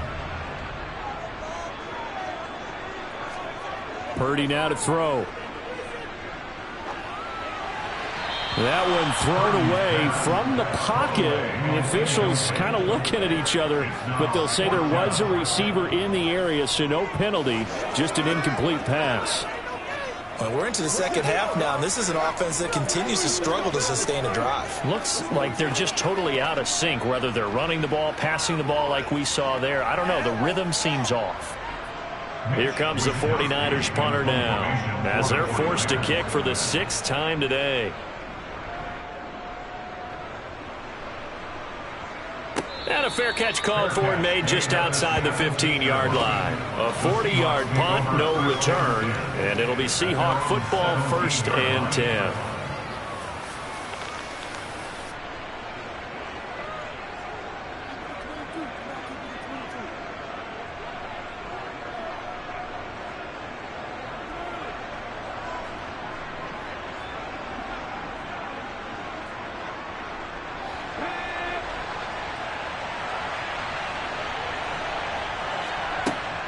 A run by Dallas to start the drive. And he'll take this ahead for about 4. 2nd down coming up. End result of that one, a nice 4-yard gain. So you can use that to set up your play-action game, or you can come right back and continue to run the football, because as an offensive play caller, you're on schedule and feeling pretty good about your next couple of calls. To throw on 2nd and 6. Smith targeting the out route, and he completes this to Metcalf. And he'll have this past the 30 prior to going out of bounds. It's a gain of 12, 1st down Seahawks. But one of the ways the quarterbacks keep all the receivers alive in a play, never lock in on any one guy. Make sure you keep your eyes moving, scan the field, and here he finds the open guy for a nice pickup.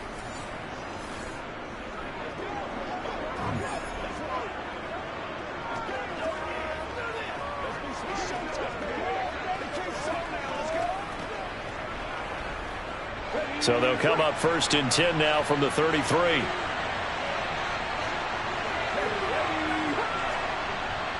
On the give, it's Walker. And he's going to be hemmed in and brought down right at the line of scrimmage. Javon Kinlaw, the big D tackle there to bring him down. Ladies and gentlemen, that is a force of nature at the defensive tackle position. Yes, he's as big as they come, but still plenty agile. He's able to make a nice play there to swallow up the ball carrier. To throw on 2nd down is Smith. And Walker has it. He'll get only 3 there, so it leaves him with a 3rd and 7 ahead. Boy, that one was well read defensively. And this is all about diagnosis as a safety and being decisive, because he saw it setting up in front of him, able to knife through there and make the play. 49ers have an extra defensive back on the field, a nickel set for 3rd down. Here's Smith. And it's going to be incomplete. He was able to catch it there on the right sideline, but out of bounds, says the line judge. And it's going to bring up 4th down. It certainly didn't appear that that's where he wanted to go with the ball initially, so he tried to get something out of it by dumping it off to his running back unsuccessfully. Now here's Michael Dixon as he's on to punt for Seattle.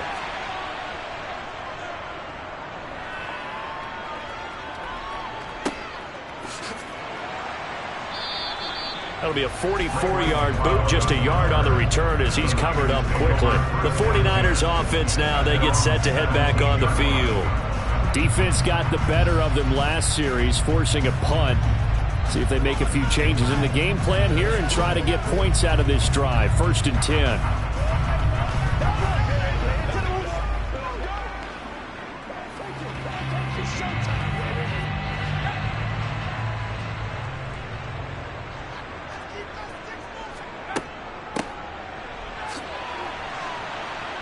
And not a whole lot to speak of there, so bring him down shy of the 20. Credit him with a 1-yard gain there to make it 2nd and 9. Defenses always talk about earning the right to rush the passer on 3rd down, and you know what offenses want? Win 1st down so they can set things up for themselves better. And that wasn't helpful there. Not a big impact on 1st down.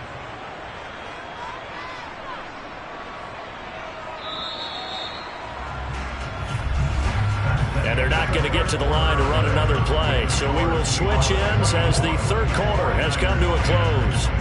You're watching the NFL on EA Sports. Back now here in Santa Clara.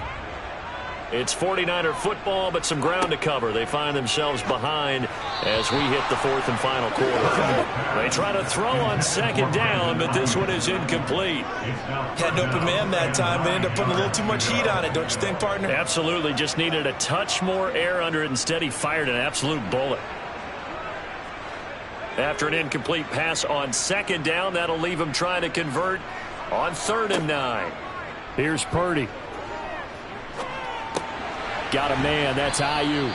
Yeah, this defense rallies, and they stop him short of the first down right near the 24. Give him a gain of 5 on the completion, and it'll be 4th down. You got the big lead defensively.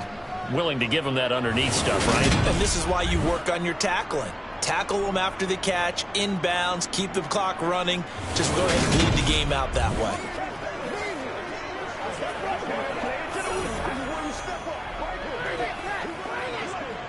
Here comes the 49ers punter now, as he'll come on to kick this one away.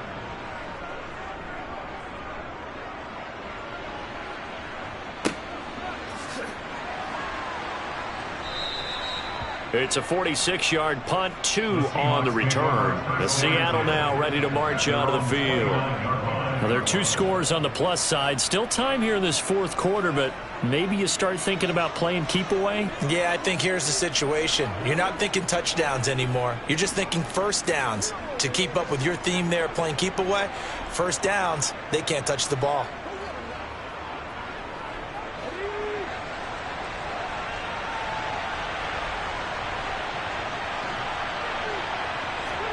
On first down, it's Smith. And down he goes. The 49ers get there. Samson Abuka. He's the one that got home and takes him down for a loss of 9. Defensive end gets in there that time. They were in a 4-3. What's the responsibility of the ends versus the tackles there, Charles? Well, most of the time when you talk about the ends, they're your pass rushers. They're the guys that you turn loose to try and get to the guy who's going to throw the football. The tackles, usually more of the run-stuffing variety. But the way this game is advanced, you're wanting a little bit of everything out of all of your guys. But let's just go ahead and break it down and make it simple. The guy who's the right defensive end versus a right-handed quarterback, that's the blind side. He's going after the quarterback. He's going to put him on the ground.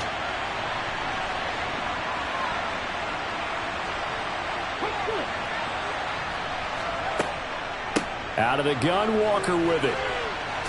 Ooh, the juke. And he'll be brought down right around the 37. 74 yards on the ground for him so far. I don't think anyone thought we'd see a run facing second and that long, and that element of surprise, I think, helped make that play so successful. Nice effort on that carry, and it took what seemed like second and impossible, now has him within throwing range of a first down. They'll try for the first with Walker. And he will have first down yardage as he's brought down at the 41. Give him the third down conversion, 5 yards on the play. No doubt those are the types of carries they're looking for here, Charles. The lead in the fourth quarter. This is when coaches that have a reliable running game, they breathe a little easier on the sideline. Yeah, they love the idea that they can take the air out of the football at this point of the game. That means they're really counting on that offensive line, counting on the runners, taking care of the football. Because you're going to tell your quarterback, hey, no time to be a hero. We're not going to throw it here. Just eat up that clock. And if you have the ball, they can't score. And going right back to Walker. To the 43, second down. Brandon, I've got to think this offensive line has got some smiles on its faces. And I know it sounds crazy, but they practiced for this back in training camp. They knew they'd be in situations where it'd be extra defenders in the box coming after them, trying to keep them from locking down a game. Right now, they want to show the world they're up to the challenge. On second down, a run with Dallas. And he'll be stopped at the 46, gain of 3. That's it. That's what you want. Straight ahead, positive gain. Just keep that clock ticking.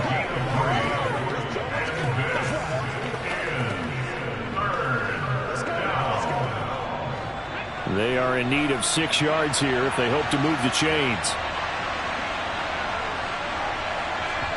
Throwing on third down, Smith. And intercepted. Maybe the turning point they need. And into the end zone. A pick six from a 49er D as they score the touchdown. Well, don't change that channel just yet. This one may have gotten a bit more interesting. Put down the remote, put down the clicker. This one looked like it was over. It looked like they were ready to seal the deal. But in doing so, by pitching it around a little bit, it cost them. We could have a great finish.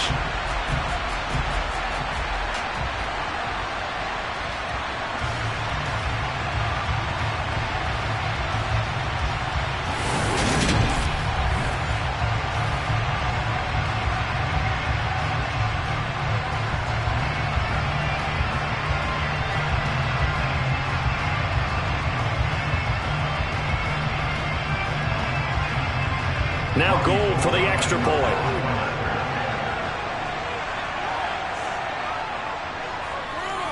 He's got it, and it's 24-17. A heck of a play there defensively, getting the interception, navigating his way into the end zone for the touchdown.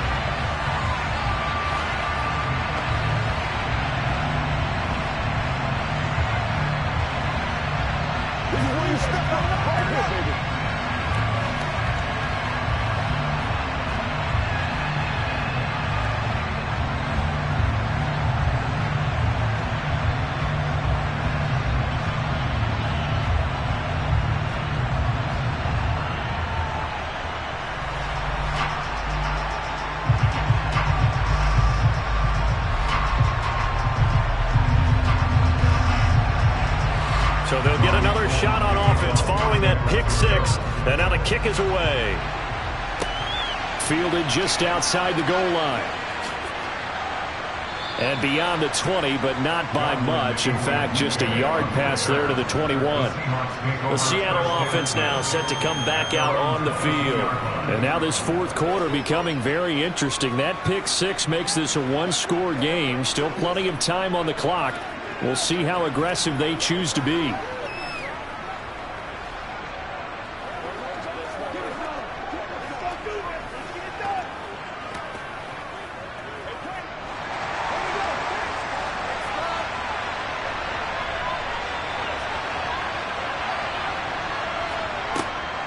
On first down, they'll kick off the drive with Dallas. And not much doing there, maybe a yard up to the 23.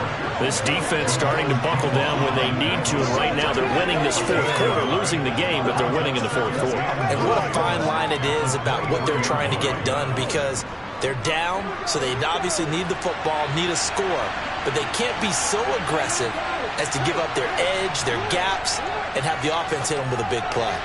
A second down pass play there, but it's incomplete. From the snap, he certainly looked like he knew where he wanted to go with the ball, but surprise, that guy was covered. So that took his attention elsewhere to no avail.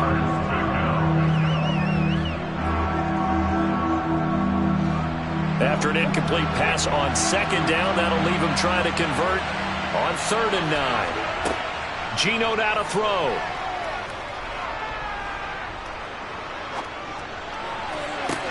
He's got a man, complete.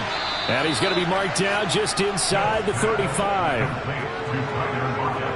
We always talk about the guy who paid off the play, don't we? A guy who caught it or ran it. But how about the elements that go into making a big play? This one in particular, able to scan the field, pocket held up nicely. What a terrific job by the offensive line. The route, well run, and the football, right on the money.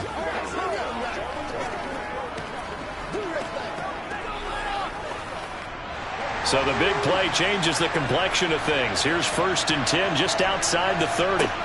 Smith. Throw out wide to Walker. And they'll work this down inside the 30. I know it was a gain, but you have to sense probably a little bit of disappointment there, because when it's out there in open space, I think they expect to get more out of a play, don't you? Especially when you're getting it to your guy out of the backfield. You're expecting him to be able to create something, be a little more shifty. Yeah, no doubt about it. Good open field tackling held it to an okay gain.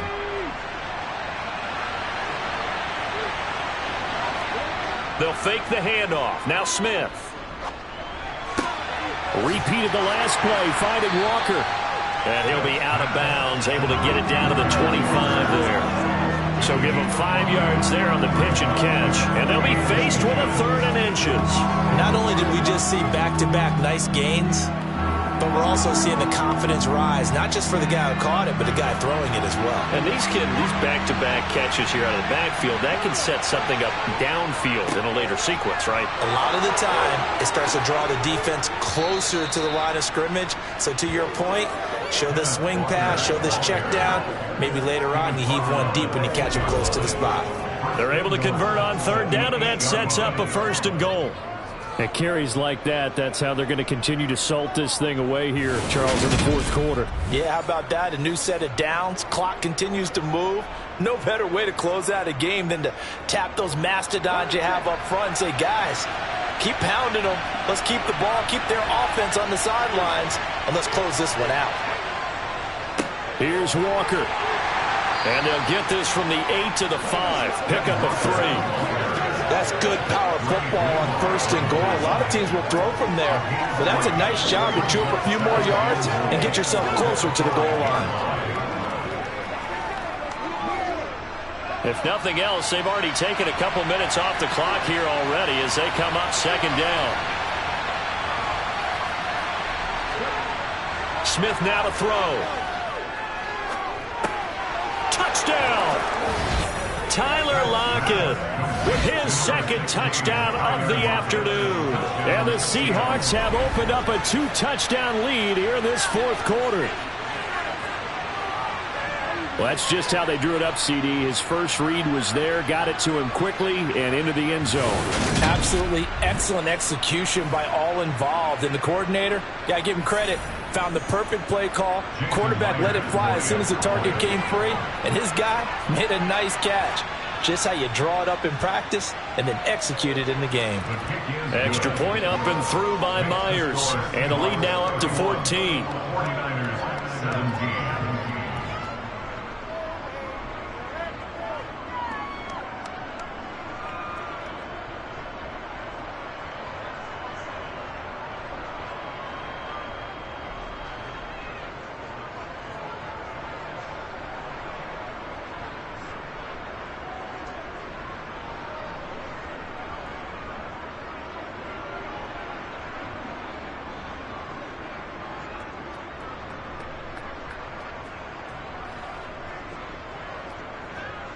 And after the touchdown, here's Myers to boot it away. Fields it right around the goal line. And he won't get this to the 20-yard line as he's down at the 19. Well, the 49ers settling in for their next drive. And right now these guys, they're shuffling a little bit, maybe doubting, because 3 straight drives have ended with them punting the football away. Yeah, so you start pointing fingers at each other a little bit, asking a lot of questions. What are you seeing? What are you getting? Maybe trying to narrow down your playbook a little bit and maybe get simpler rather than more complex in order to try and fashion together a drive.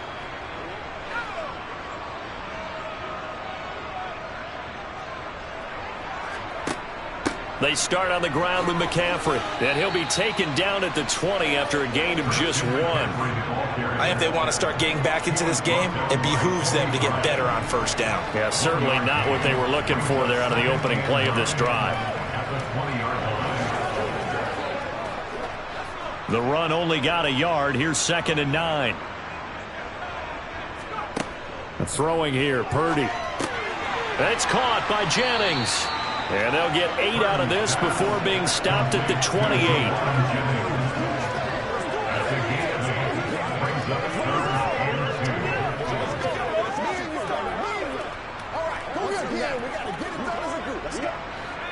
They'll come to the line, needing only 2 yards to gain the first here. On 3rd down, it's Purdy. Completes it to Samuel.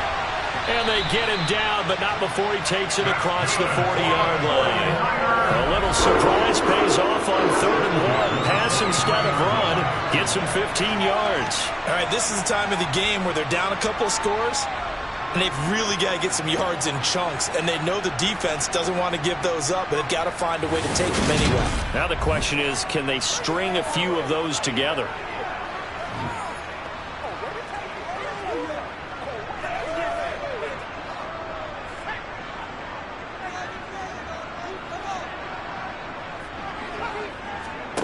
Purdy looking to throw on first down here. This one into the hands of Kittle, the tight end.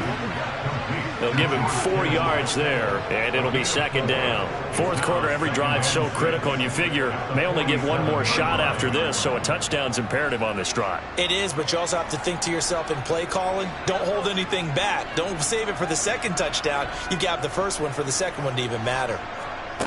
Looking to throw again on second down. Purdy, he'll fire this deep for Ayuk. And that's going to be incomplete. Good effort there, trying to take a shot, but it's third down. We've seen that the deep ball's been a part of their game plan all afternoon, but they've had trouble hooking up on it, unable to successfully find the end zone over the top. So after the second down incompletion, they'll come up now against a 3rd and 6. Again, it's Purdy to throw it.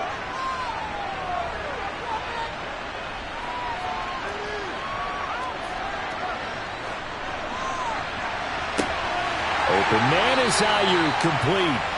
And that'll wind up moving the chains again as the tackle's going to be made at the Seahawks' 27-yard line. Well, that's one way to convert on third down, picking up 26 yards. And in a 2-score game, obviously, every play, every third down, like we saw there, magnified, big pickup. It was a huge pickup. What they really want, though, is to not even get to third down. They've got to maximize time and conserve as much as possible. I got you, baby. This is where you step up. Every time. So from Seahawk territory now, it's 1st and 10 at the 27. Off the option, here's McCaffrey. And inside the 20 before he's brought down. 11 more on that one and another first down. Despite the score, despite the deficit, no quitting this guy. He's running angry, running through arm tackles. He wants to change what that scoreboard is saying.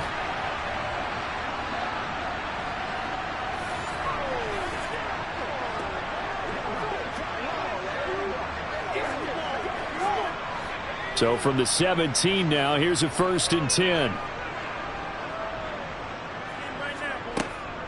Again, they run. Again, it's McCaffrey. Able to fight for about 4 yards there to the 13. Well, that call makes sense because they've been throwing it well on this drive, and once again, they show passing formation, showing the shotgun. Then they ran out of it. That was a nice play by them defensively, though, to hold it to a short gain. The run got 4. Now they deal with a 2nd and 6. McCaffrey running up the middle. And he'll be dropped at about the 11 after only a yard. Taken down at the 11-yard line. A gain of a yard on the play. Brings up 3rd and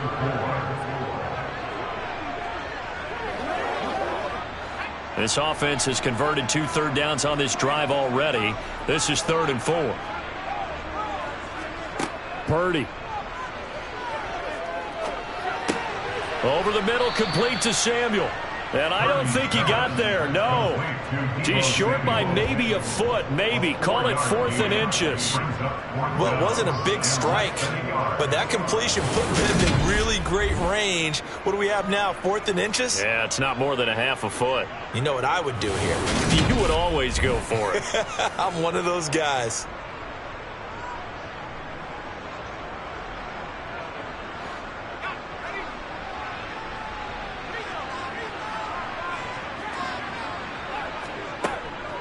Oh, look at this play call. And this will depend on the mark. I'm not sure he pushed the line forward. And indeed, he did not. They stop him. They'll get neither the touchdown nor the first down. And the Seahawks are going to take over the football. So still over 3 minutes remaining in this game, but boy, not getting that when that hurt. That's a little bit demoralizing, so they have to be careful about that because still have an opportunity if they can get some things done on defense. But now, since they've taken over on downs, a team with the ball, guess what? Going to 4-minute offense, maybe they can put this thing away.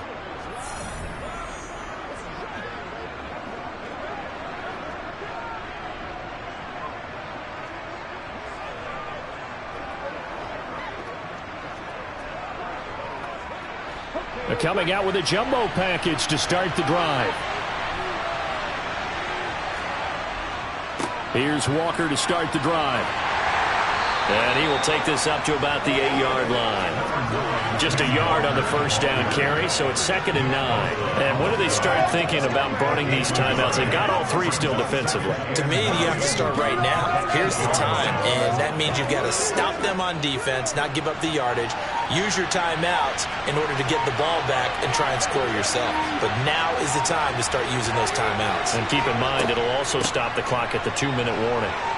And he'll find some room to get this up to about the 14. Give him 6 yards on the carry. It's going to be 3rd and 3 now. You can really tell right now both sides have amped up the aggressiveness. That time the offense winning the aggression battle. And the defense was obviously aiming for the football, maybe a little bit more so than the runner himself. And that's why he was able to break through and get the gain that he did. Coming up here looking for 3 yards to pick up the first.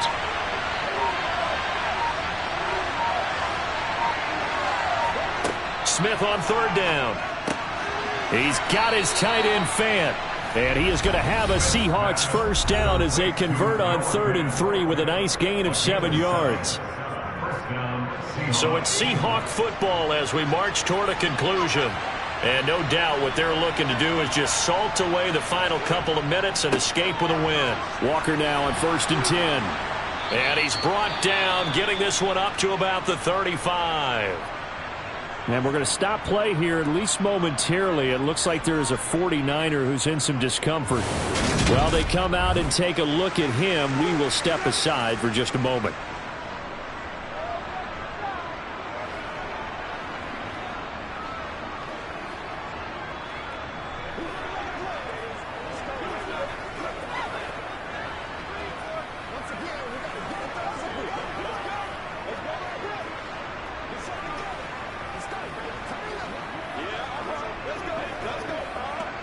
Ball up to the 35 now as they come up on 1st and 10.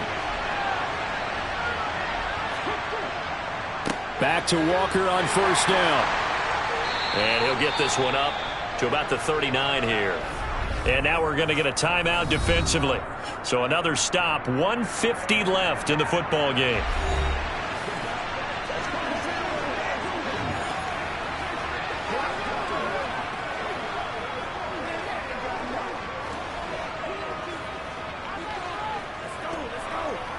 The first down run got 5. Here's 2nd and 5. On 2nd down, it's Walker. And he's going to have to protect the football and take his lumps here at this stage of the game as they stop him behind the line.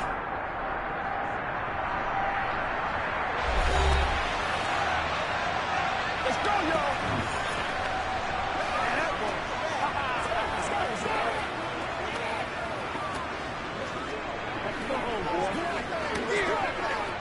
Here's play number 7 on the drive. This is 3rd and 7. Now it's Smith. Open man is Eskridge. That's complete. And he is going to have a Seahawks first down as they're able to get the 3rd down conversion. He's been the go-to guy. They needed a big play there on 3rd down. Went his way. It worked out. Doesn't matter whether they've scouted it or that they think he's going to get the ball. He has a knack for finding his way open and completing the connection.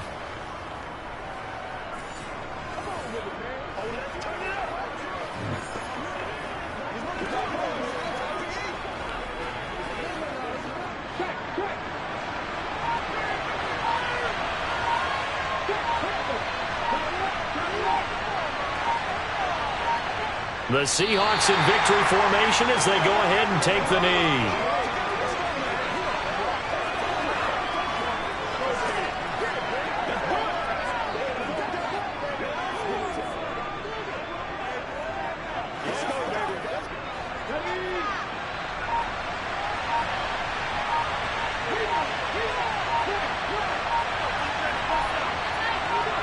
So he'll take a knee here to wrap this one up, and he's going to want to keep that game ball. He was sensational. Yeah, it's fun to kneel down in front of your home crowd, but when you go on the road, that band of brothers attitude, right, just us against the world, and get it done, how happy are they? I remember a coach at a previous stop telling me, you get a win on the road, doesn't matter the opponent, get out of there like you stole something. And they did in this one. So the victory here for Seattle. And you and I, we just looked at each other and kind of had the same thought. I don't think that we saw this result coming. If they were going to win, maybe at home, but not here on the road. No, not at all. We thought that at the end, the strength would win out, and that didn't happen. But let's give them credit. Went on the road without being intimidated. Went on the road with not just belief, but a strong belief that they could pull it off, and took advantage of every opportunity in this one.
It's the NFL on EA Sports, and we've got a couple teams searching for their first Super Bowl.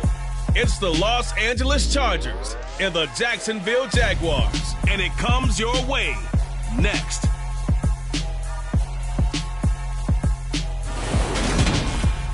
EA Sports coverage of the NFL brings us to the Sunshine State and TIAA Bank Field here in Jacksonville.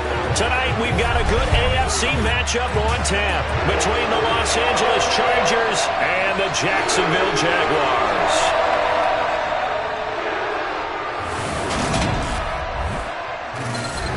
And hi again, everybody. Alongside my partner, Charles Davis, I'm Brandon Gaudin. And, Charles, when you and I were going through our final run-throughs at breakfast, we kept thinking tonight we're going to get to see a couple of very good passing offenses. And we're talking about both sides having multiple receivers that can have an impact on this game. It's not just one guy that's going to make all the plays. If you take him away, maybe number 2, number 3, they make the big plays that impact who wins the game.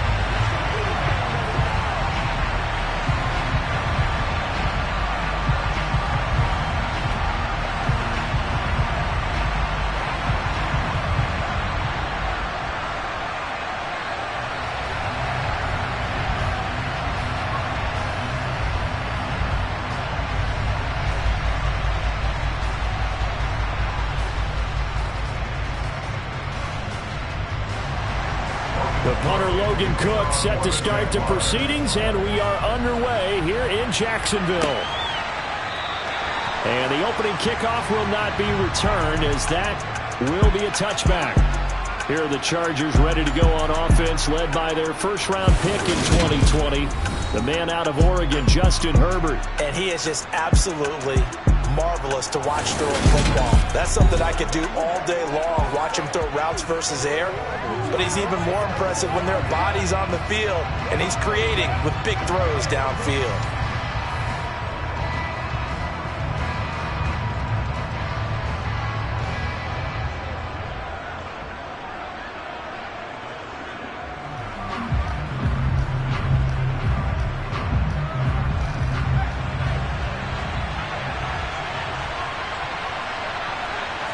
Throwing first play is Herbert. For Keenan Allen, that's complete. Give him 9 there on the first down completion. A good safe pass there right off the bat. That's almost a rhythm play. That's what we like to call it. Get them into rhythm early, something safe, something they're confident about, something they feel good. And once that's completed, then you just keep moving from there because the confidence elevates. Here's the first carry for Austin Eckler. 6 yards the pickup, and that's a first down. Second and 1 is our invitation to take the big shot downfield. The offensive line can say, "Are you kidding? We just get on our backs and let's go get the first down." They love being physical.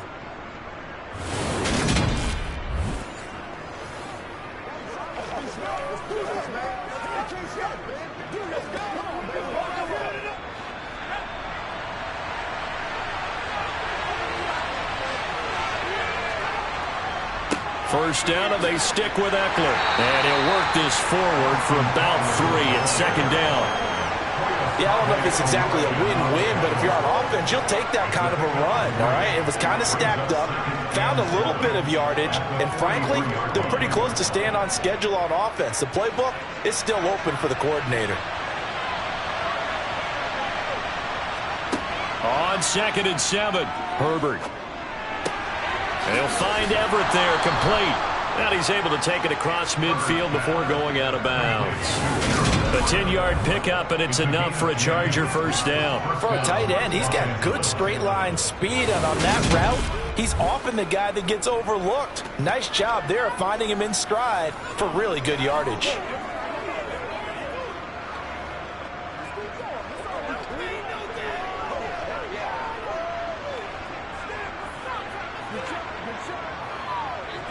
So in Jacksonville territory now. Here's a 1st and 10 at the 47. They'll fake the handoff. Now Herbert. And he works his way past the line of scrimmage and then slides to a hole. He'll wind up getting right about 4 there on the scramble, and it's second down. I certainly like what he did right there because he smartly wanted to avoid forcing anything downfield because nothing appeared to be open. Nice harmless slide there to avoid the big hit, and he gets a small gain on the play. On second down, Eckler. And he's going to get stopped up quickly. Give him a yard down to the 43. And this is why aggressive defensive coordinators love to blitz. It wreaks havoc because they end up taking their attention to the blitzers, freed up the D lineman to make the play. Play number 7 now coming up on the drive. 3rd and 5. Herbert now. To the sideline, he's got the catch, and he kept the feet in bounds. Well done. That one goes for 24 yards. Boy, a lot of moving parts on this play, but what a nice design to leak the running back out to the left and send him down the field. And a good job spotting him and hitting him for a big play.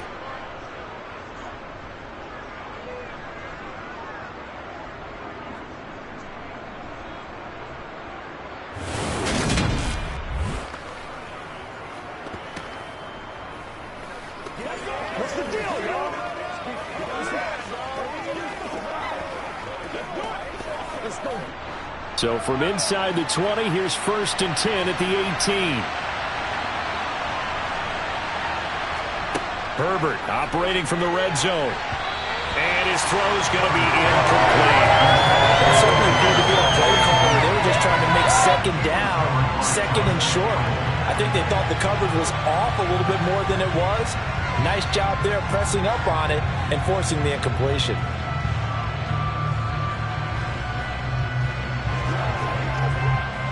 After the incomplete pass, here now is 2nd and 10. A shotgun snap for Herbert. And he's got it. Touchdown, Chargers. Keenan Allen with a touchdown reception from Justin Herbert. And the Chargers will claim the early lead as they're on the board first here tonight. They got to love that. 9-play drive results in 6 points. That means they're doing the dictating. That means that they've described how the game's going to go. They're playing at their tempo, at their pace. If you're on the other side of the ball, if you're playing defense, defense is not methodical. They've got to go in there and shake things up and create a little havoc. Point after, right down the middle. And that makes the score 7-0. So a nice drive put together there. They go 75 yards in 9 plays. And it was Keenan Allen who finished it all off with the touchdown reception.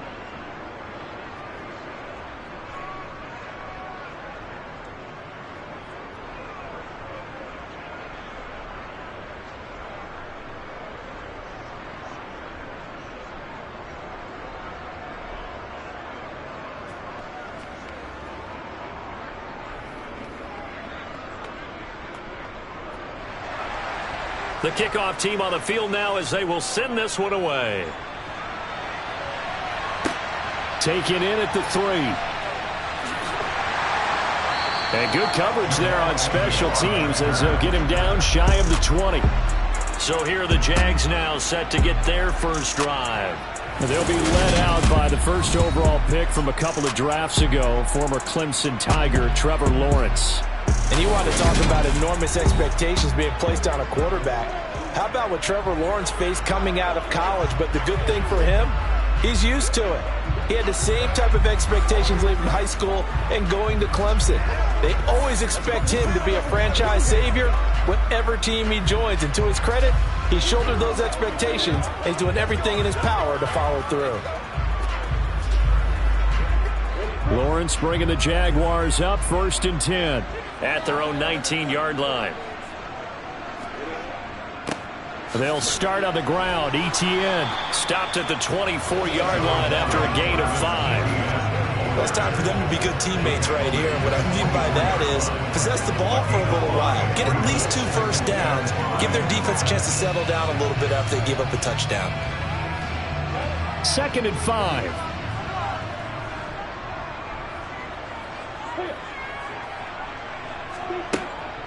And they'll go again with Etienne.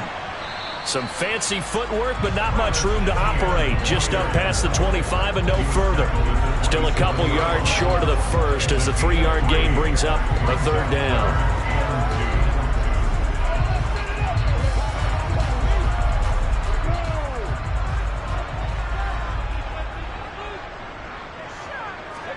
Play action. It's Lawrence. He'll get that underneath Etienne. And they get him down, but not before he takes it across the 40-yard line. Jacksonville first down on a pickup of 17. I know at the end of games, coaches always tell us that no one play, won or lost a game. But this seems pretty important early, doesn't it? Their ability to pick up that first down on 3rd down, I thought that was key. Well, you're already in the hole after the touchdown on the other side. How will you respond? We talk about that a lot, and they responded pretty well there. You go 3 and out, I think you give up a lot of momentum. You get down 2 scores, could be an entirely different game. So they've got a nice drive going now. They're in good shape. What's interesting to me is they're also in that spot of the field where you would take a shot. Do you change that up just because you're down a touchdown? Lawrence going to get this to Etienne. And he's going to get this down to the 35-yard line. 22 yards on the catch and run, a first down. Well, it seems pretty clear on this opening drive that they want to get him involved, not only, Charles, in the run game, but in the pass game as well. And he can be such a weapon for them when they utilize him this way. And, partner, you know I'm a veteran, right? In other words, that means a little bit older. Back in my day, we used to call a guy like this a workhorse, except he carried the ball all the time. Now they get it to him a variety of ways, but you're right. They want to run their offense through him. So from Charger territory now, here's a 1st and 10 at the 35-yard line.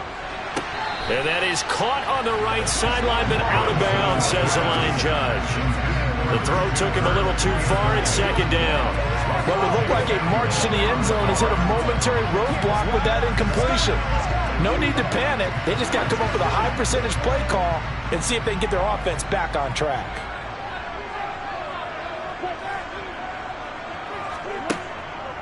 On 2nd down, a run with Etienne. Takes this to the 32, maybe the 31, as the defense rallies quickly after the nice move. He'll get only 3 there, so it leaves him with a 3rd and 7 ahead.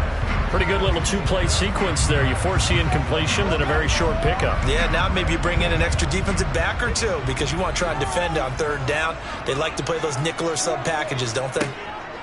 On third down, Lawrence toward the sideline, and he will have the first down as he was able to keep the feet in bounds.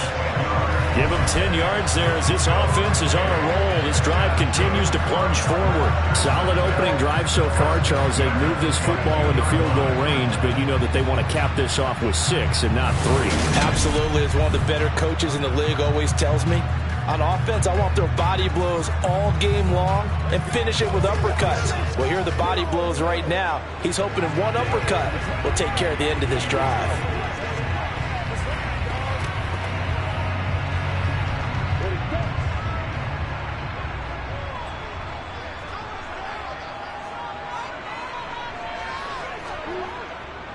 On 1st and 10, it's Etienne. And this time they were ready for him as they'll stop him right at the line of scrimmage. Joey Bosa in on the stop.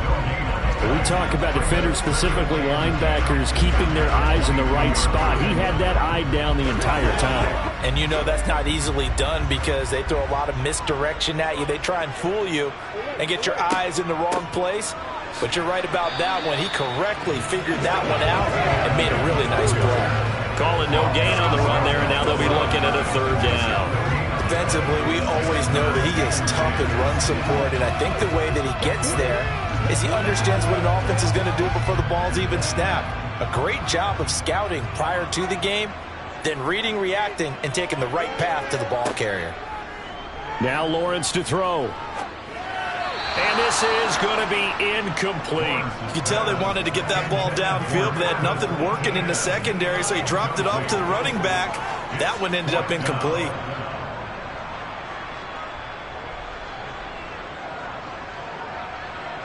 Riley Patterson now on for the field goal. And this a 39-yard attempt. Patterson's kick is good. And now on the board, but still trailing. It's 7-3. So both teams come away with points on their opening drives, and they still trail. They answer the touchdown with a field goal, but at least able to break that goose egg here early.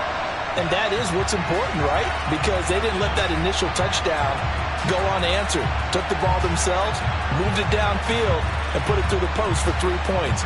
Game on.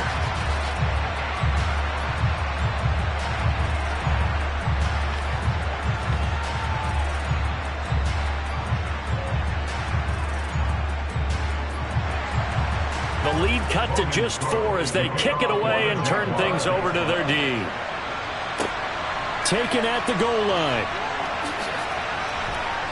And they'll get him down inside the 30 at the 27. The Chargers get set to go here for their second drive.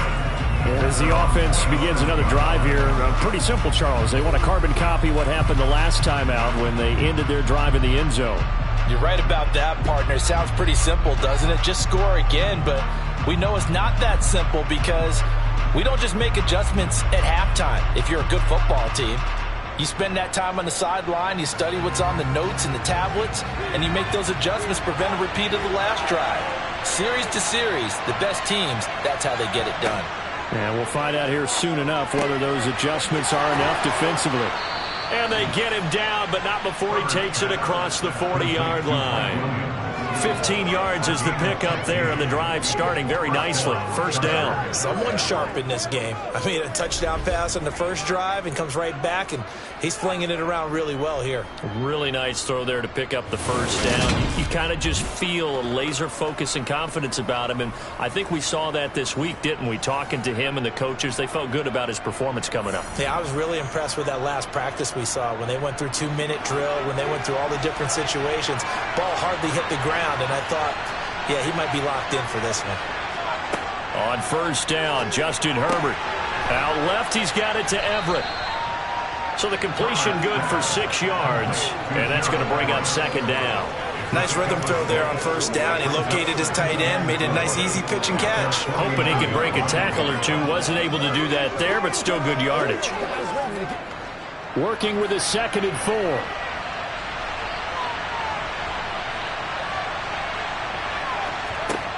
Now it's Herbert. It's Williams on the catch. And he's going to have another first down as the tackle's made at the Jaguars' 41-yard line. The Chargers passing game rolling a bit here. They've got another first. To win any route, you've got to break down the defender, and that's exactly what happened here on this really nicely executed curl route.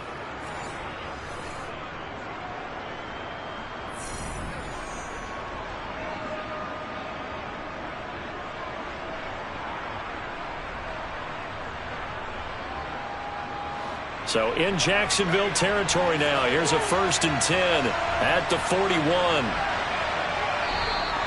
And now whistles and a flag, and I think we got a jump here. Encroachment. A bit of a jump there, CD. He breaks the line, and that'll be 5 yards. And you've got to stay more disciplined than that, Brandon. That's just a free gift to the offense. So a 1st and 5 now after the 5-yard penalty from the neutral zone infraction. Here's Herbert. And to the right side here, it's Allen. And able to get this to the 24-yard line. They began the play at the 12. It's also a pickup of 12 for the first down. Had the offense humming on the first drive. Not much has changed here on drive number 2. No, and I think a lot of times confidence just really kicks in for a team. They may have been confident going into the game, but once you prove it on a drive, it's hard to get out of that mindset, isn't it? And look, let's face it, we can always lock in on the skill position, guys. For those big fellas up front, they're really making this offense go early in the game. To the air again, Herbert. Escaping the pressure right. And he's left with no option here but to throw it away. And not a common sight, at least on this drive. A momentary setback, though, for this passing game. It has been moving well this series. Good thing for them, though. Still 2 more downs to connect and try and pick up another first down. An incomplete pass on first down. That leads to a 2nd and 10. Herbert will give this one to Eckler. They'll get him to the ground at the 20 following a pickup of 4. That second down play call was not to pick up the first down. It was to accomplish what they did to get them into a manageable 3rd down because they had incompletion on first down, so they were behind the sticks, so to speak. They needed to make up some ground, and they did. 7th play of the drive upcoming here on 3rd and 6. Now Herbert with it, looking to pass. Nowhere to go here. He lost the football. And they're going to get him down well short of the first as he can only get this to about the 19. Points 1, 2, and 3 in their defensive game plan was to get to the quarterback and knock the ball free. They did it there. Luckily, offense hangs on to it. Yeah, that's got to serve as a wake-up call, though, because they can't afford to let the ball go over to the defense and miss opportunities. And I'm not saying it happened here, but you know what a good rule of thumb is when a play like that occurs? You know who usually recovers it? The guy who missed his block and let his quarterback get hit. The Chargers will bring out the field goal unit now. From the left hash, it's a 36-yard attempt. And his kick is good. And they push the lead up to a touchdown now at 10-3. So a nice kick there as they are able to add on to their lead. And that's exactly what you're looking to do. Maneuver yourself into range. That way, if your drive stalls out, you're able to get something out of it. And they do so right there.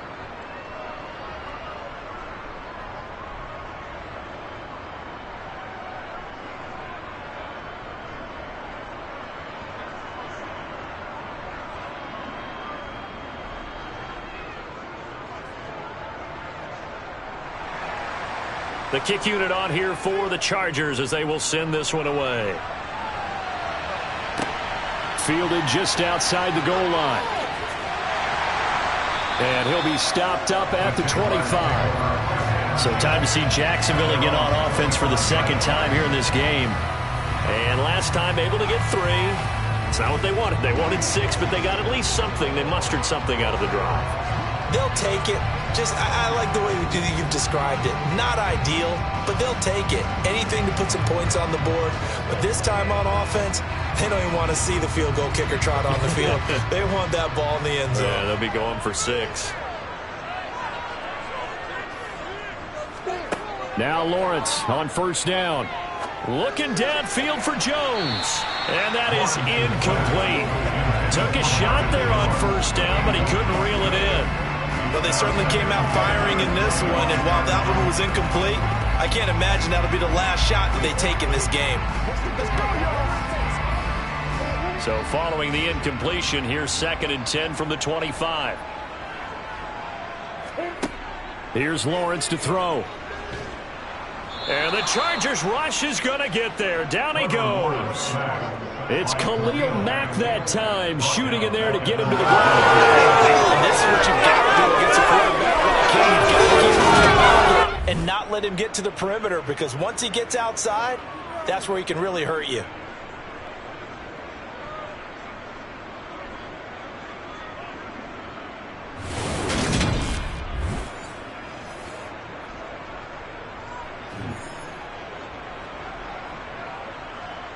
So now after the sack of Lawrence, the Jags looking at a 3rd and long.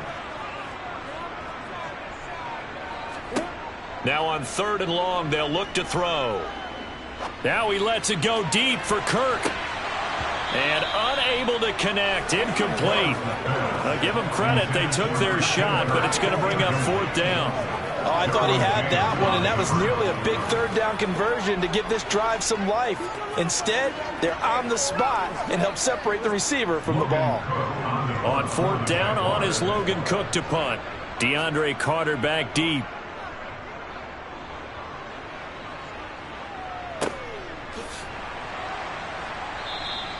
It's a 45-yard punt, just a 1-yard return. And it'll be Charger football here as they take over. And the LA offense ready for this next possession.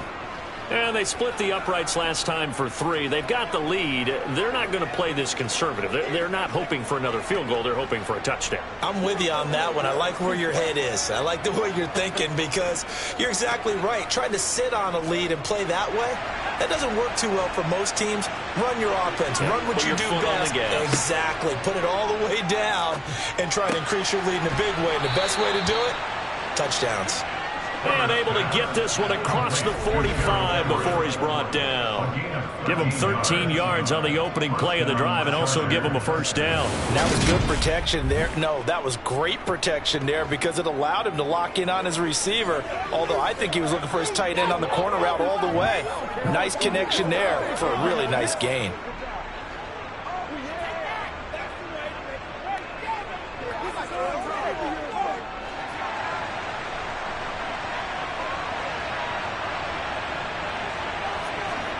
On 1st and 10, Herbert. He dumps it to Eckler underneath. And they're going to get this to about the 44-yard line. At his size, he's a smaller back. You can get him to football. He can kind of get lost, make someone miss. It's good for him. Yeah, it's great for him. I like what you said there. Sometimes he gets lost in the traffic a little bit, but get him out in the open field into some space. That plays to his strengths the best and keeps him out of it where all the big boys are, you know, make someone miss in the open field. To throw again on 2nd down. Herbert. It's complete to Williams. And the tackle going to be made at the 38. He decided to run a hitch route. It really helps to have a guy who can turn it loose.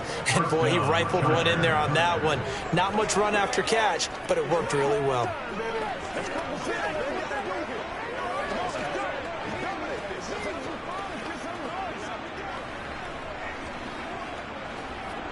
So here's a 1st and 10 at the 38. Here's Herbert. Finding Williams once more, complete. And they're going to move it down to inside the 25. So many times in my career, I've heard coaches talk about completions are one thing, but as long as we're there at the catch and we get guys on the ground, we can live with that. But if you're going to give up 10, 12, 15 yards after the catch, then your defense is going to be in a lot of trouble.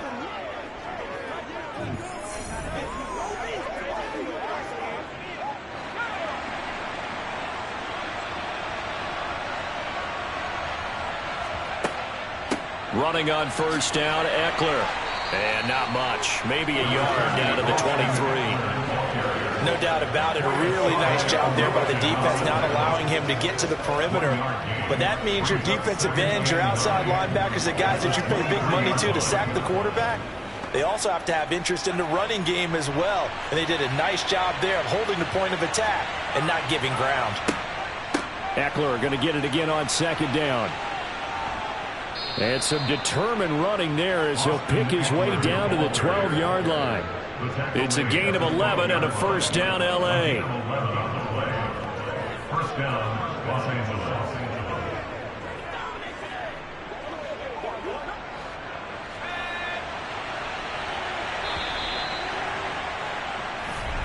That's 10-3 our score after one here on EA Sports. Charger football to start quarter number 2. From down at the 12, it's 1st and 10. Herbert setting up to throw on first down. Over the middle, and it's incomplete. Josh Palmer, the intended target, but it'll be second down. But that's a defense coordinator's got to be happy with that result. They took away all options downfield and forced the incompletion. So after the incompletion on first, now 2nd and 10.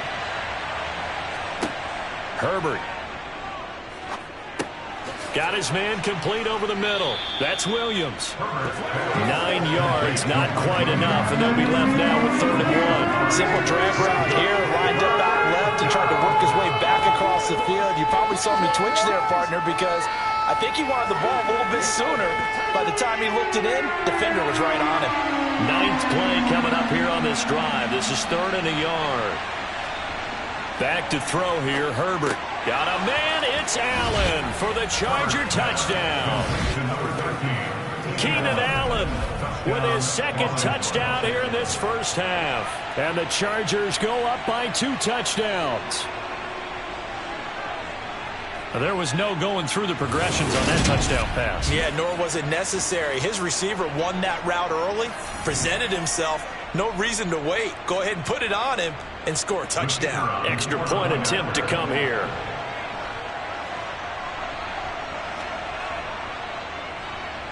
It's up and good, and that makes it 17-3.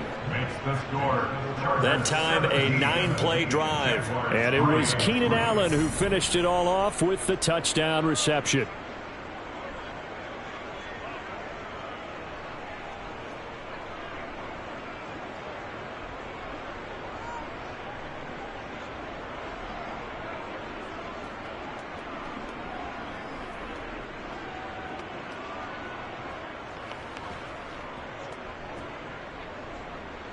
Out is the kickoff unit as they run up and send this one away.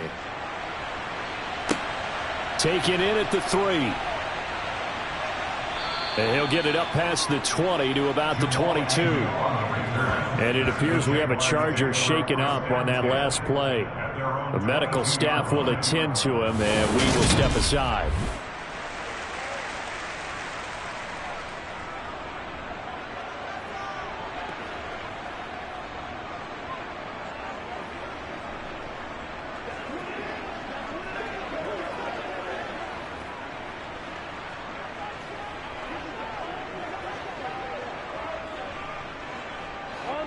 Jaguars come to the line to start their next drive. Over on the sideline, hoping to hit that reset button between possessions. Last time out, they had to punt it away. This time, hoping to finish this thing off in the end zone. It's a 7-yard carry to set them up with a 2nd and 3. They'd love to just strike back with a touchdown right here. And if it's a long play, so be it. But the main goal, get a couple of first downs, run some plays, run some clock, allow their defense to get a chance to catch their breath, settle down, and relax a little bit after they just gave up a score. On 2nd down, ETN once more. And this carry not as productive. He swallowed up at the line of scrimmage. No gain on the play that time, and they'll look to convert on what will be a 3rd and 4. The running lanes have definitely not been there for him here in the first half, and I don't think it's all been his fault. His offensive line hasn't given him much space. A loss results there. Looking to throw, Lawrence. Open man is Kirk, complete. And he will have a Jaguars first down, and he was able to get it by plenty. A gain of 8 on 3rd and 3. When you're struggling on offense, you're looking for anything possible to get you going. Sometimes you're doing like basketball teams that don't normally press. You put a press on, bring people to life, make them move a little bit quicker. Maybe that'll help them as they head towards the half.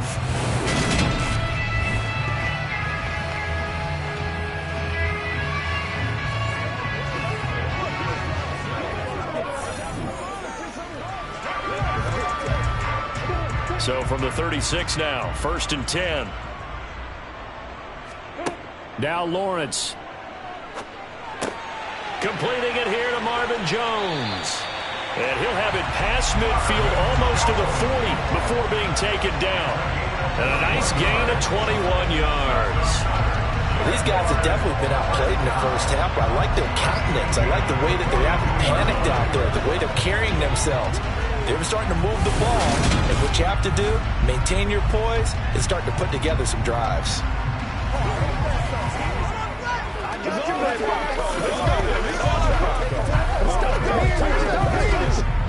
This offense finding its legs now. Here's another 1st and 10. Out of the gun, it's Lawrence toward the center of the field, but it's incomplete. Some of the fans here don't seem too happy about what we've seen in this first half. No, not at all, and I understand why they look lethargic, out of sync, and it shows on the scoreboard.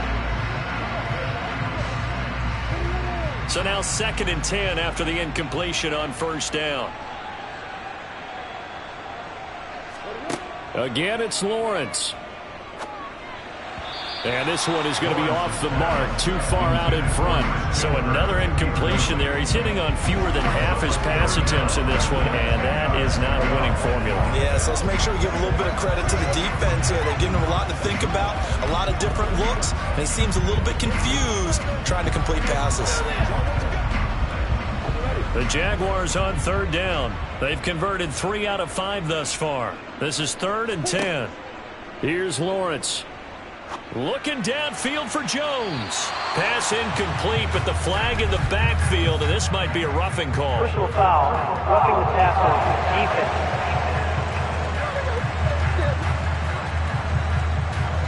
A bad time for a roughing penalty, and they get the gift of a 1st and 10. ETN up the middle.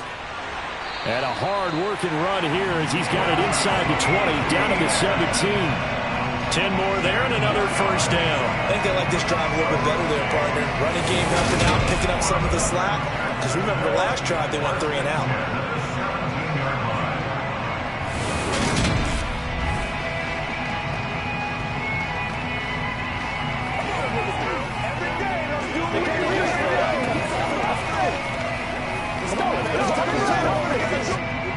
So from the 17 now, here's a 1st and 10.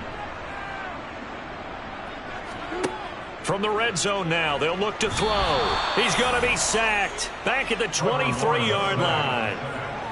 It'll be a loss of 5 there as the safety blitz winds up paying off. Now, the number one mission of any offensive line, you got to protect that quarterback, keep him safe back there. This time, the rush got to him in a hurry. They decided to go with the safety blitz there, and look, if that gets picked up, quarterback really has the advantage then because he'll have more time to throw the football and some wide open space. But when it doesn't, that's a guy who gets a free run into the backfield, and oftentimes the QB ends up on his backside as he did there.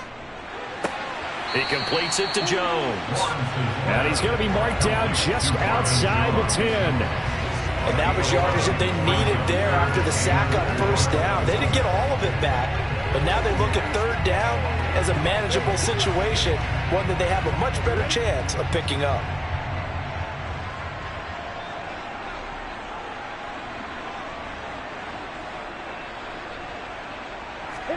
Now Lawrence. Eluding the pressure right. And he'll be taken down, but he does have 1st down yardage. It's a 9-yard gain, and it'll keep the drive moving. Oh, Brandon, that's a gamer move right there. Facing 3rd down, steps up, calls his own number, and nearly makes the house call. If I'm the coach, I let him take another one right here. Give him a chance to be the first one to hit the end zone after that effort he just gave him.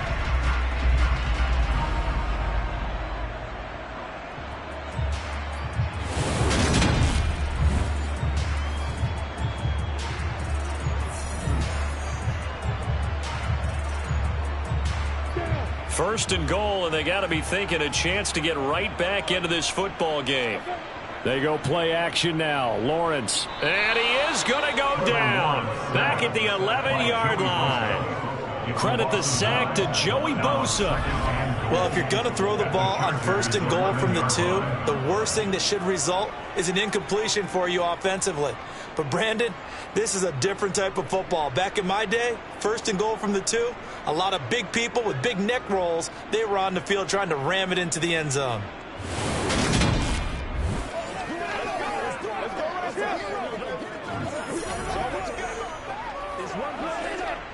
So they get pushed back to the 11, and here's second and goal.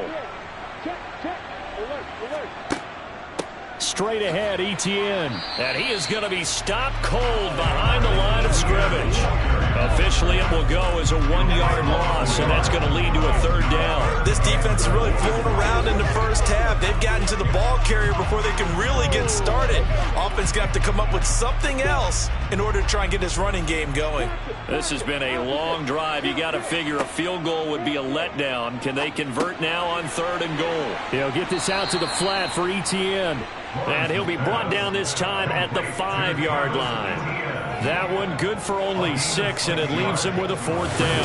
Well, there certainly was a lot going on that play. Every option in the end zone covered. No place to go with the ball. Had to swing it out to the back. A good job running and getting him tackled in the open field.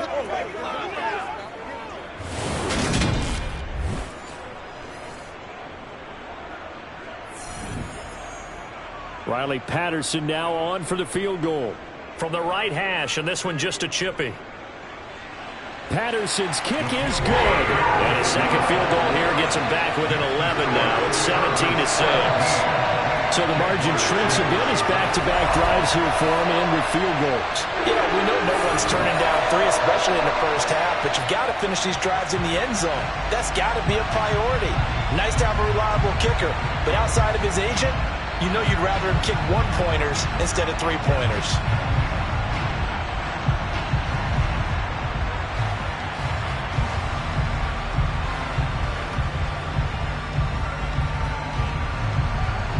Here's the Jaguar kick team now as they run up and send this one away. DeAndre Carter now from his end zone. And he's up past the 20 to the 22-yard line. L.A. set to take over again on offense. They have to be pleased with the way that they moved the football thus far. And why wouldn't they be? 2 touchdowns on a field goal in their first 3 possessions. They're playing so well right now, the field goal probably feels like a disappointment.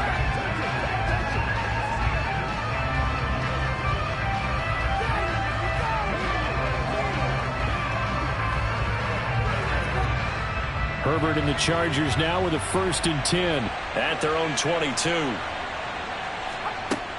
He'll hand off here to Eckler. And not much there. Maybe a yard up to the 24. Well, sometimes you just have to give credit to the defense. Great job there at the point of attack, holding up. They won their battles at the line of scrimmage, left him no space to try and run. A really nice job swarming to the ball carrier.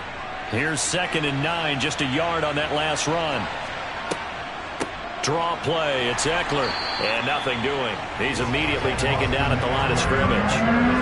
No gain on the play there, so that doesn't help. Now they're looking up at a 3rd and 9 situation. This defense could use a few more plays like that right now. It certainly could, but think about it from an offense's perspective right now. They've got a lead, but they don't want to throttle down too much and stall themselves. Still want to move at a nice pace. Now he's forced to, and eventually taken down here. Great coverage downfield. Loss of 10 as multiple defenders get to him. Well, many times when you talk about mobile quarterbacks, you get the sense that they feel like they can get out of any bad situation. They keep moving around and trying to emulate guys like the scrambler or the dodger. Instead, they keep losing yardage and digging themselves a hole that they can't get out of.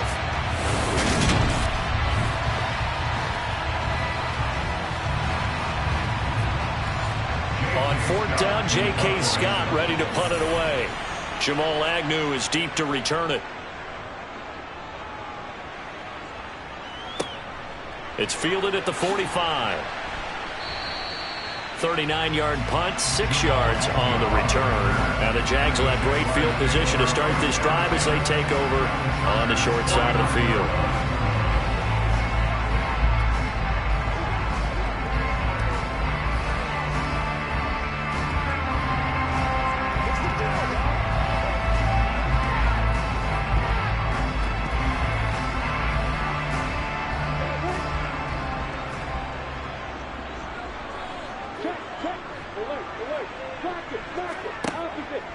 Running out of the gun with ETN. And great blocking downfield as he's got this almost to the 35-yard line. 40 yards rushing for him now on what was his 10th carry of the ball game. How many times do we say in this game that speed kills, and it does it in so many different ways? In this case, you got a back who's quick and shifty, can make moves, make people miss, but also gets to and through a hole before it can close down. That's some of the benefits of that speed, not just outrunning people in the secondary. And that led to a really nice game. So from the 36 now, 1st and 10. Now Lawrence to throw. And nowhere to fit that football in. It's knocked away and incomplete. The quarterback got away with one there. Looked like he was in line for a pick, but instead it's knocked harmlessly to the turf.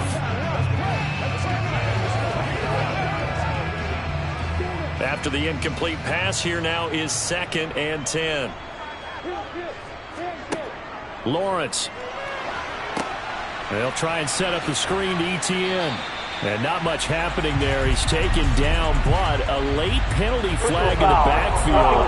This looks like a roughing call. After the penalty, a fresh set of downs. It's 1st and 10. Here's a give to ETN. And they'll bring him down at the 13-yard line. 5 yards on the carry. Good pickup on 1st down. I think we can safely say that those types of plays are the backbone of this offense. We know not every run's going to be a big hitter, but you know they'll take that type of result on each and every attempt.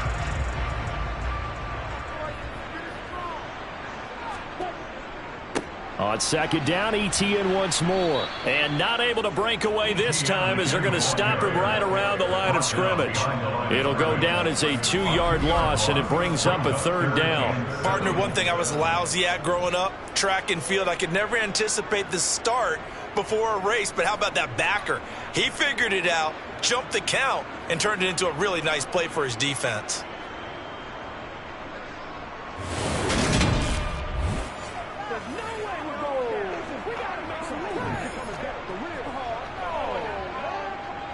A 3rd field goal of the first half, not what they're looking for as they come up on 3rd down. Lawrence will throw. Flush to his right. And he wisely will throw that one away. The LA defense up the snuff in coverage there. Pushes this to 4th down.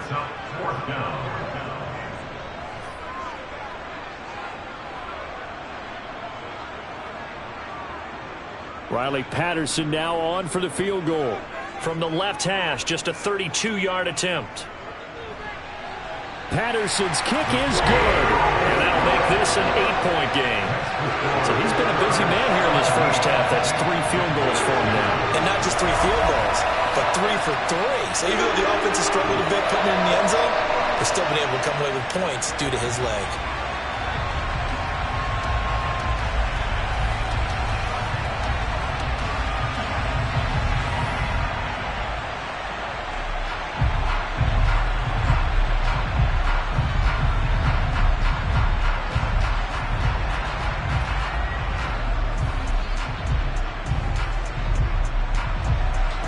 So the lead trimmed down to 8 as here comes the kickoff, and it's away.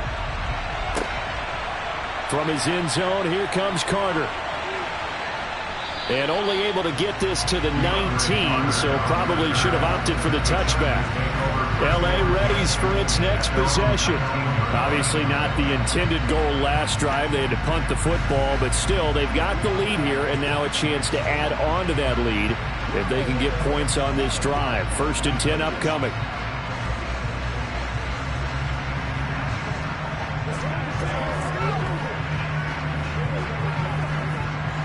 Herbert going to lead up the Chargers here. 1st and 10 at their own 19-yard line.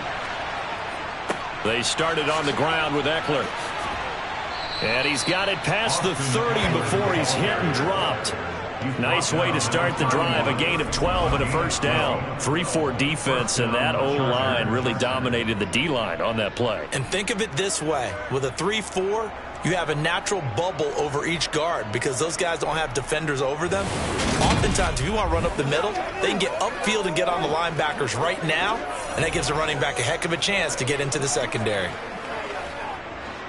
Line of scrimmage, the 31 now on 1st and 10.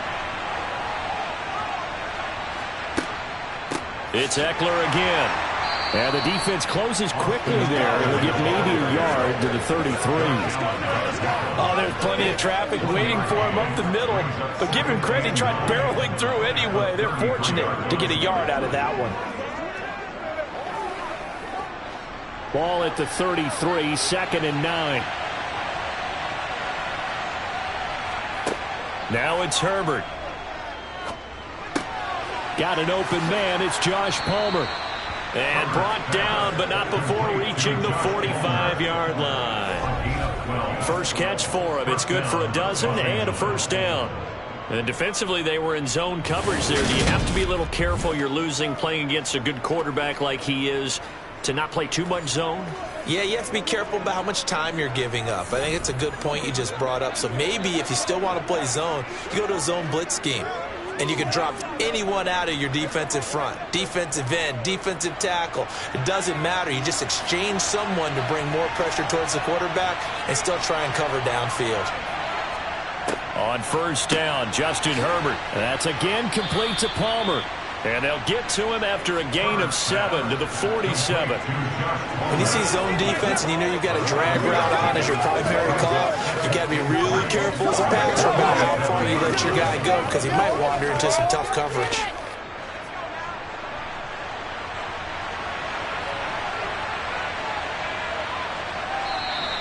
Now movement up front. I think they're going to get one of the Charger linemen. All start. Offense.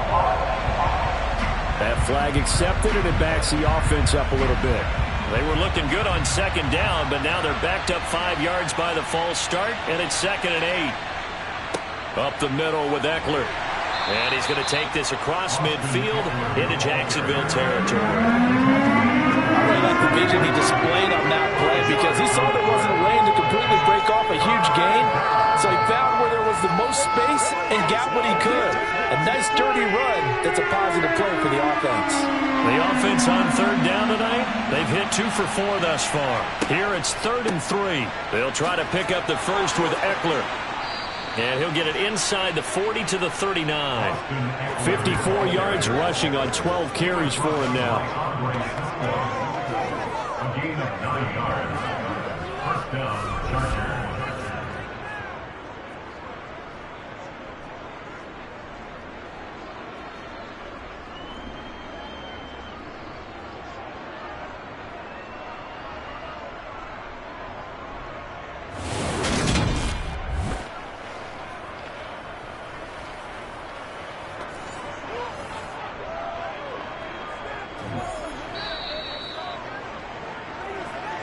And we've hit the 2-minute mark in this first half of action.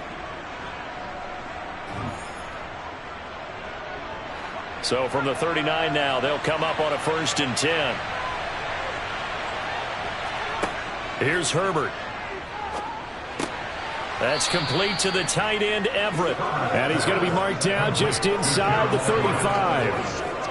I know sometimes we can get fooled when we watch him make catches, as we just saw him do there, because He really looks like a wide receiver the way he goes about his business. Yeah, 230, 240 range. Yeah, not super huge. Maybe not counted on to be that inline point-of-attack blocker that we used to have in the good old days. But you can flex him out. You can run wide receiver routes with him. You can make him a primary target, and that's how he'll short a defense. A minimal gain there on the 8th play of the drive. The key to any screen play is all in the deception. That means everyone on the offensive side of the ball. But someone gave it up because that one wasn't very well concealed. And the defense able to rally to him and hold him for just a short gain. Herbert on 3rd down now. Got a man. It's complete. It's Palmer. And he is going to have the Chargers first down as they convert on 3rd and 3 with a nice gain of 7 yards. And the Chargers first down.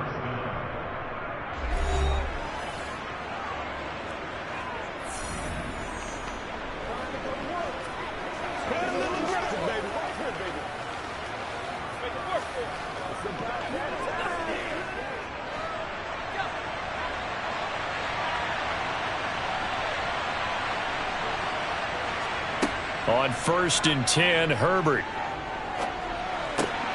It's caught on the right side, Williams. Now the Chargers will use the second of their timeouts as they get the stoppage with a little over 50 seconds to go in the first half. 3 yards remain for 2nd down.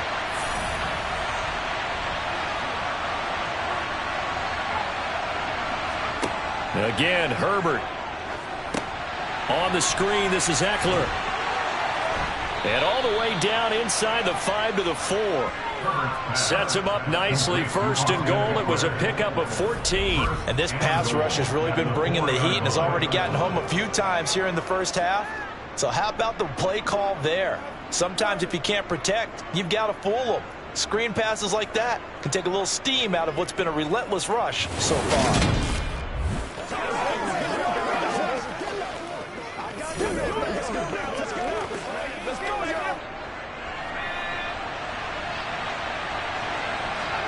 Herbert now. He finds his receiver, Williams, for a Charger touchdown. 4 yards on the touchdown grab. And the Chargers will extend their lead in the final minute of the half. And that's certainly an important score right there because they gave themselves a 2-score cushion heading towards halftime. Now you got to force the other team out of their comfort zone, and it changes the way you approach the second half as well. How you want to do things on offense, and your defense feels much better too, having that lead.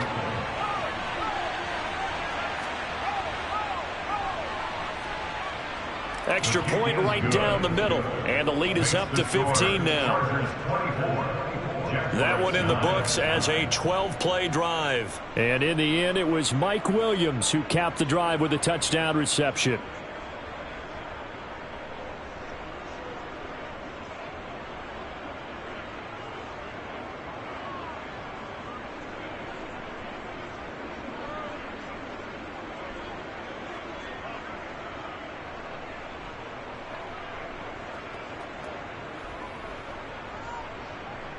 The kickoff unit is out on the field, and they will send this one away.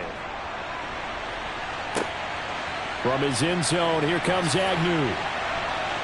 And he will be brought down here inside the 20. Good coverage as he's dropped at the 17. The Jaguars ready to go on offense for the final time in this first half. And the ball backed way up, so thinking with this amount of time on the clock, probably just sit on it, and we'll see these two teams go to the lockers. Yeah, I don't think you want to overthink it in this situation. Either side of the ball. Just go ahead and finish up the half and get on out and talk about it. Clock at 20 seconds to go in the half as they come up 1st and 10. And they'll indeed start on the ground to run that clock. And he'll just push his way forward for a few as the clock will run. Give him 3 on 1st down. It'll set up a 2nd and 7.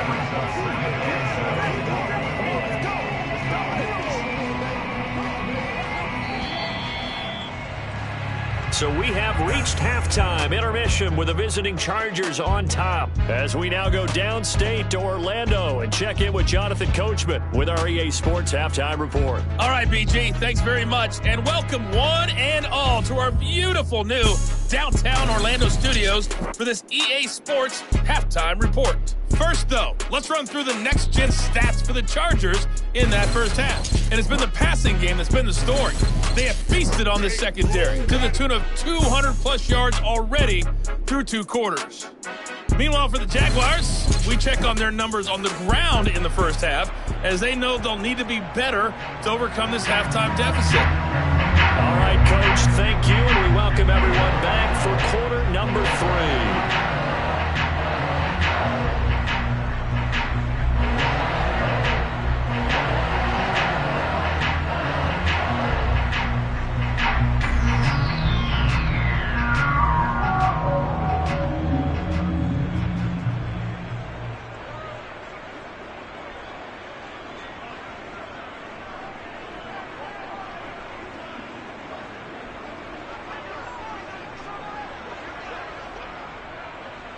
The Jaguars with work to do. They trail here as we are back underway on EA Sports. Take it in at the 3. And he'll be tackled just shy of the 25. Out come the Jaguars now as they'll go on offense first here in this third quarter. By no means certainly are they out of this contest. 2-score game started the third quarter, but you feel like if they don't get points and then they give up points, then it can become a slippery slope. This feels like an important possession. Yeah, that slope becomes even more slick if you come away empty-handed on this drive, because then you give them a chance to extend their lead. You need some kind of points here, even if it's just a field goal. It's what I call one of those calming drives. Try and slow things down a little bit. Second half starts with a run by Etienne. And this will go as a gain of 7 as he gets it to the 30-yard line. Well, no matter how they phrase it, staying on schedule, staying ahead of the sticks, whatever you want to call it, 7 yards on first down, that fits the bill. A good run got 7 on first. Here's 2nd and 3. Here's Lawrence to throw. Complete to Jones. 2 catches in the first half. Now he's got a 3rd here, and it's good for a first.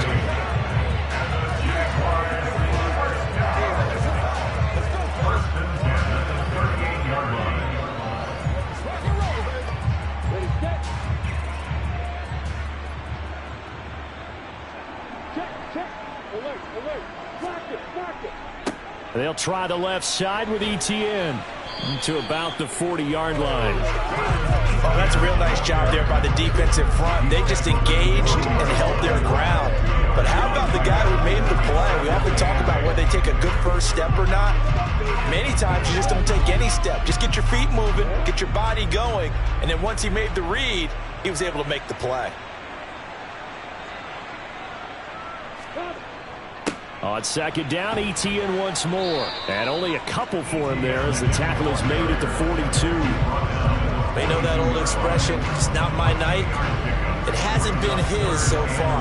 I don't know if the legs are a little bit heavy. Sometimes having to hang out all day and play doesn't exactly play to your advantage, but it's been a tough go for him. And every time he looks up, somebody's there defensively. That was the same case on that play. On 3rd down, Lawrence. Man open, here is Jones. And he'll go down, but not before getting this inside the 30. That's interference. Defense. So they will wave off the flag and let the completion stand. Really great job by the receiver fighting through all the contact and still coming down with the football. All that great work in practice being put into the game.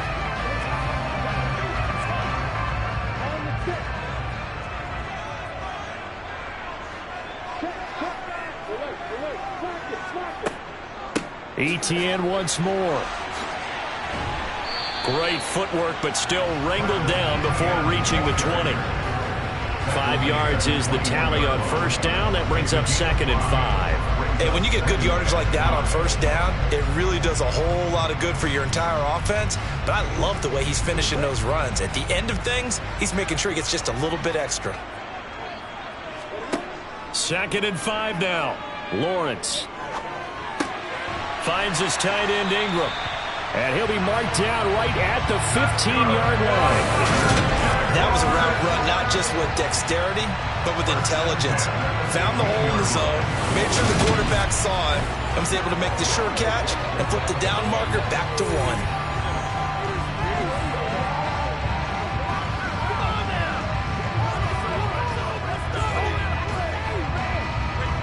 Line of scrimmage, the 15. It's 1st and 10. From the red zone now, they'll look to throw. And that throw behind his man. He missed him, incomplete. His back has been a dependable safety valve all game, so he went back to him when his first read was covered.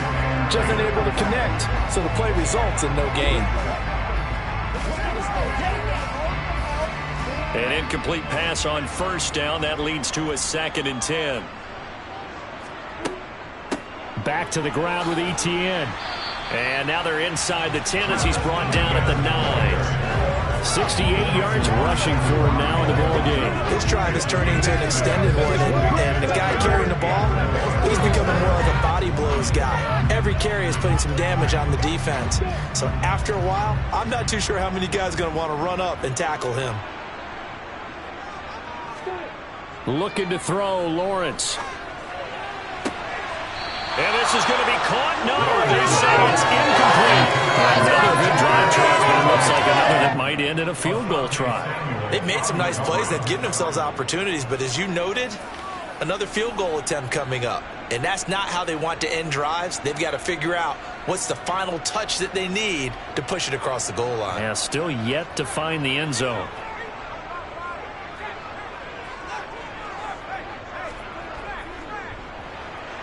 Patterson's kick is good. They're hanging around here as the lead's down to 12. So a good drive there to begin quarter number 3, but they're only able to shave 3 points off the lead. Well, something's better than nothing. All right? They didn't play particularly well in the first half, but they definitely need them to step on the accelerator now and play a whole lot better.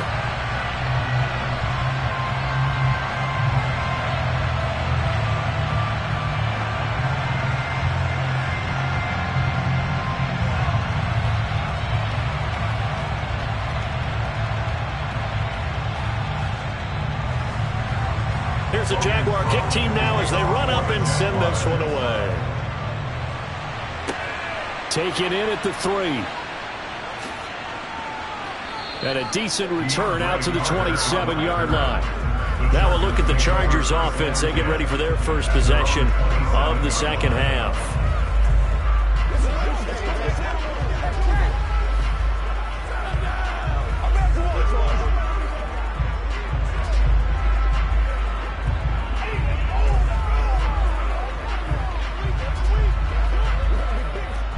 Herbert and the Chargers now with a 1st and 10. At their own 27. They'll try and start this drive in the air. That's into the hands of Eckler. And he'll get it up to the 33-yard line. And a really nice play call there to start the drive, especially if you're a team that has a little bit of a reputation for throwing it downfield. You come out and you think maybe you can catch them off guard a little bit, and they did. Little screen pass, backdoored them, and that time worked well for a solid gain. Working with a 2nd and 3.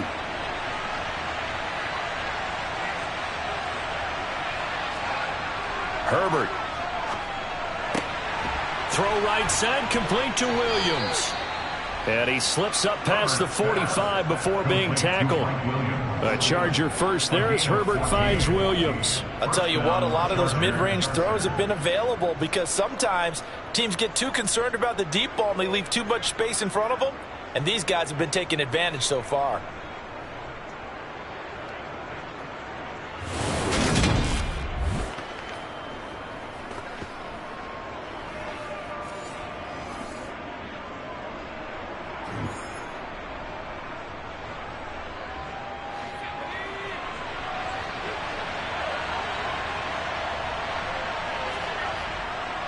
Eckler now between the tackles. And he is swallowed up right at the line of scrimmage. Foyesade Aluakan made the tackle there from his safety position. As usual, the hallmark of a good run defense, linebackers making plays near the line of scrimmage. Absolutely nowhere to run there.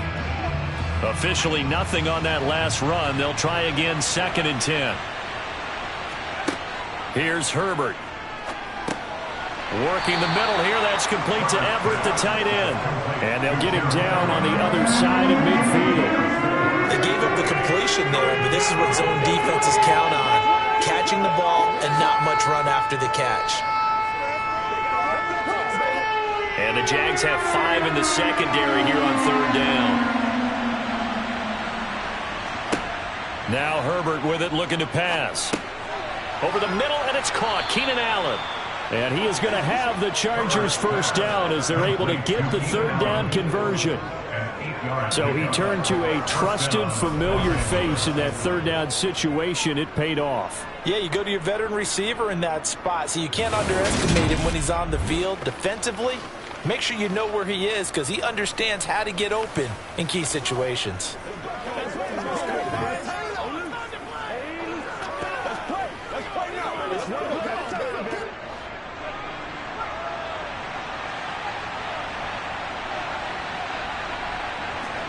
Herbert setting up to throw on 1st down. Flushed out right. And he can't find anywhere to go with it. And it goes down.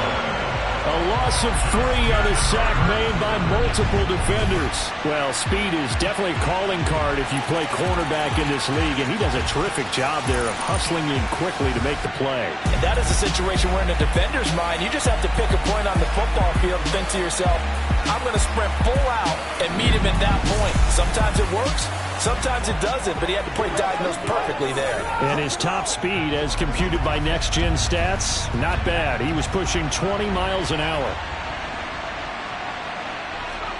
After the sack on 1st down, Herbert. His throw incomplete. I would describe the way that he's played today as mature. He's already moved on mentally from that incompletion, and he's more than ready to throw his next pass downfield. A long way to go here on 3rd down for the 8th play of the drive. Justin Herbert looking to pass. The 20. And he gets this one inside the 15, just a yard or 2 shy of the 10. A big play there as they get the conversion on 3rd and 13. They came out with an aggressive mindset to start the 3rd quarter, and I wouldn't be surprised to see them take more of these type of deep shots as this game moves along. They connected there. They expect to connect on more before this one's over. Let's go. What's the deal, y'all? So how about this for field position after the big play? Inside the 15 now as they come up on 1st and 10. Gets it into the hands of Allen on the jet sweep. Give him 5 on the carry there, and it'll be 2nd down. Let's just make this one succinct. Nice job there. All 11 guys on defense diagnosing the jet sweep and putting it down. From the 7, it's 2nd and 5.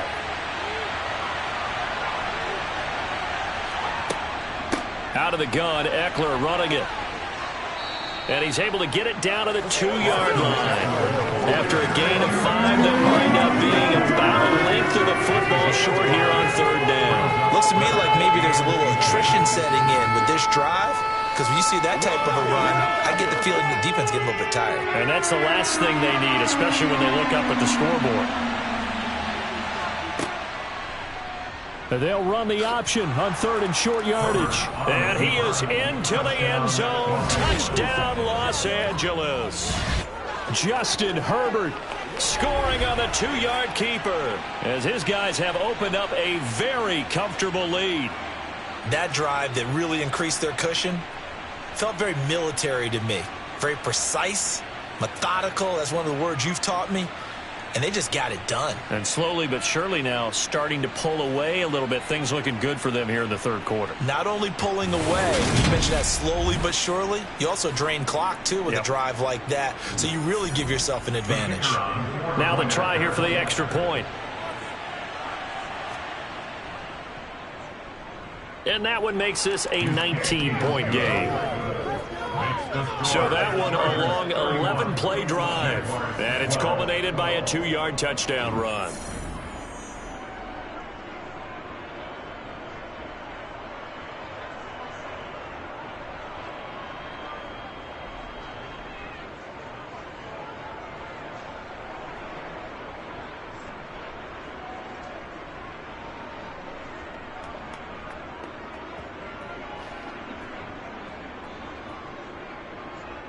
Set now to kick this one away, and off it goes.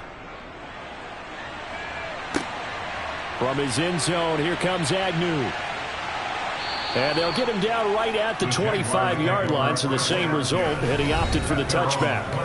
As the offense returns, let's take a look at running back Travis Etienne. And the numbers for him, pretty solid, really. He's run it well. He's caught it pretty well, but they're still far behind the 8-ball on the scoreboard.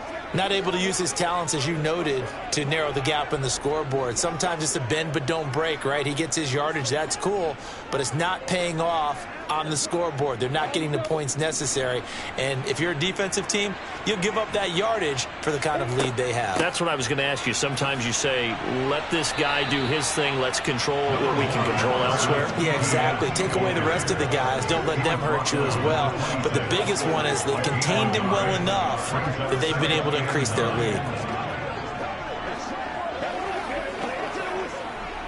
The last play got just a yard. Here's 2nd and 9 from the 26.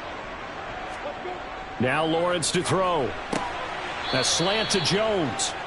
So the completion results there in 9 yards. And that's going to make it 3rd down and less than a yard. In today's football, where receivers break tackles, make people miss, get upfield for the extra yardage, when you see a play like that where it's caught and he's dropped on the spot, that's a big-time play by the defense.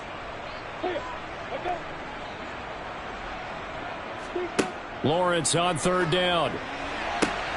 He's caught on the sideline, but he's not going to have a first down. They say he was out of bounds, so a big call there that brings up 4th. Well, this is just a continuation of what we saw in the first half. So much for the fresh start to begin the 3rd quarter. Still off-target throws, no rhythm throwing the football, and obviously no touchdown scored in this game. The Cook now on to punt as he gets this one away. And he'll get credit for putting him inside the 20 as the fair catch is made right at about the 19-yard line. So a change of possession here on the punt. And they will take over 1st and 10.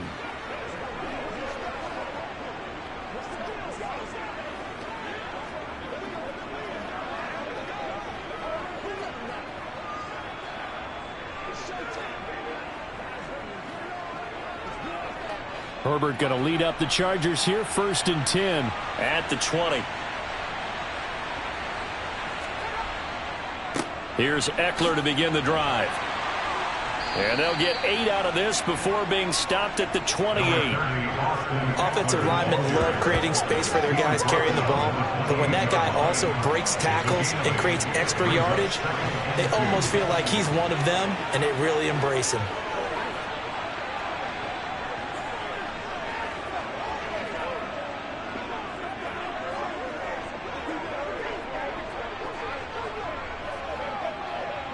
Eight yards the gain on that last run. Here's 2nd and a couple. Once more, here's Eckler. And this time not as successful as he'll get back to the line of scrimmage and no more.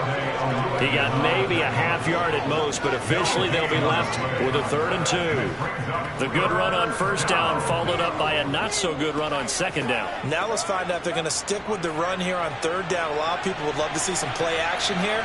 I say go with your best running play over your best blocker. On 3rd down, here's Eckler.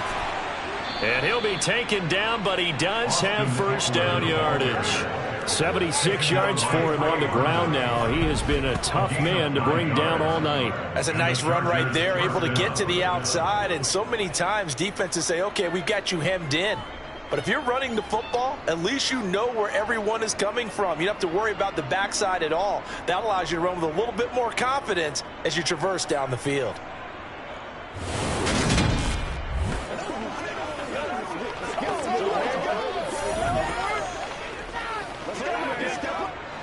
So here's a 1st and 10 at the 38.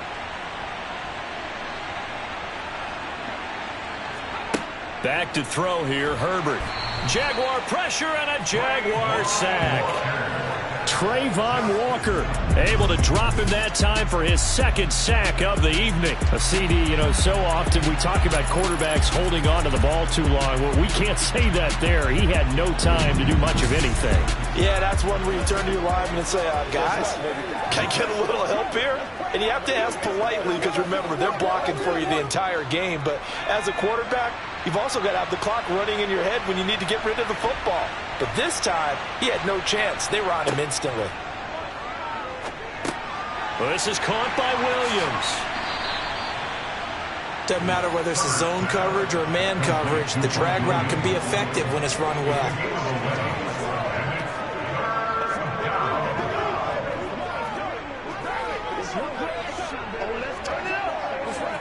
Now the Jags with 5 in the secondary now on third down. Now it's Herbert. And that is incomplete. But the pressure there on third down, forcing the errant pass. Fourth down coming up. How about this defense? They came up with a couple big plays in this sequence, and none better than the one right there, forcing the incompletion and bringing up fourth down.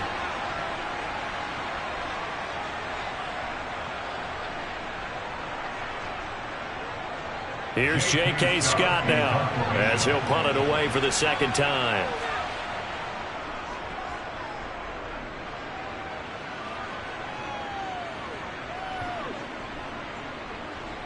And this ball is going to be down now right at the 10-yard line. Good spot. Absolutely love the flexibility of these punters. Their leg drive, able to get it way up in the air, and that allows their punt team to get down there and down it inside the 10 because they've had some time. And out now comes Jacksonville as they get ready to go. I kind of feel like they've reached a do-or-die point in this game, Charles. If they're going to try to pull off an impressive comeback, it has to start right here, right now. Yeah, now they've got a final chance to get out of this situation, but they also understand they've got to move the ball and move it fast. In addition, they need to save as much time so they can get 2 more possessions. Throwing now, Lawrence on first down.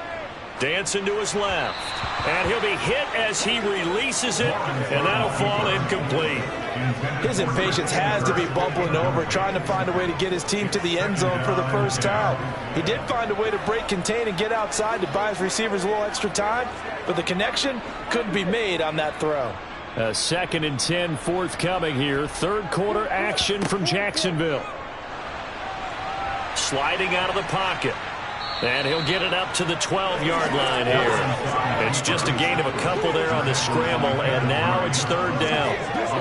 Partner just a second earlier, and they might have had him because they certainly thought they were going to close in and drop him behind the line of scrimmage, but he had just enough time to dodge the pressure, and he ends up getting yardage before being stopped.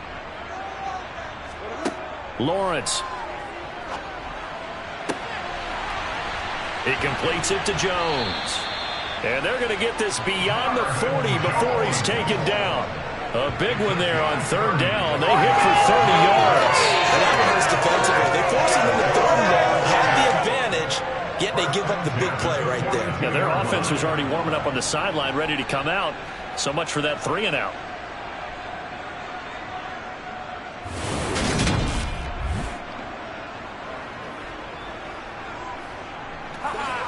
Let's roll.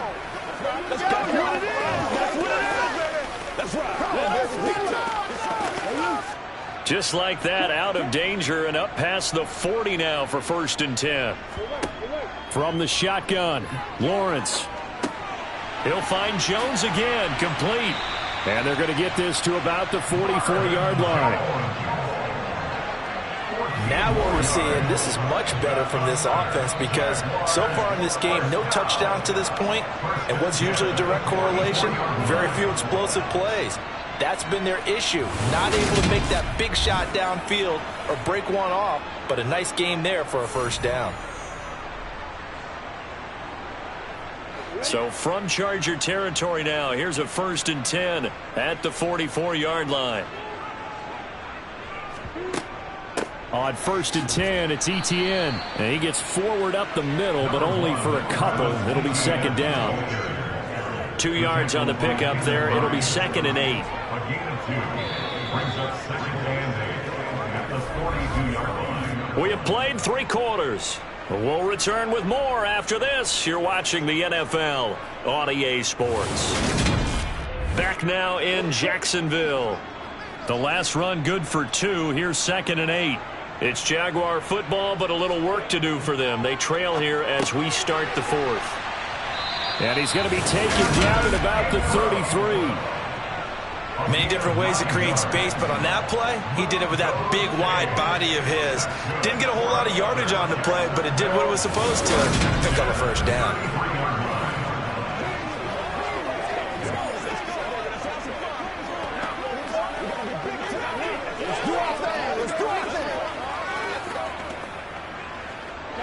So they'll come up 1st and 10 now from the 33.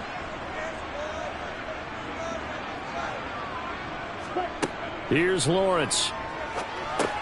Over the middle, complete. That's Jones. And they'll work this down inside the 30.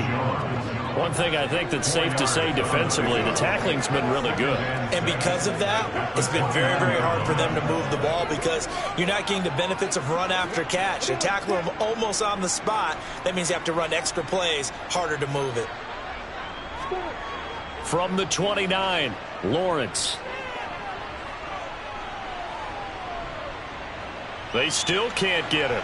And he's taken down, trying to do a little too much, getting outside of the pocket, and it results in a sack. Joey Bosa, his 2nd sack of the night. Guys with his talent in the pocket aren't supposed to be getting hit like this, and you know an intense conversation with the offensive line is going to occur after this one. Might not be from him, but the offensive line coach will have plenty to say about this game.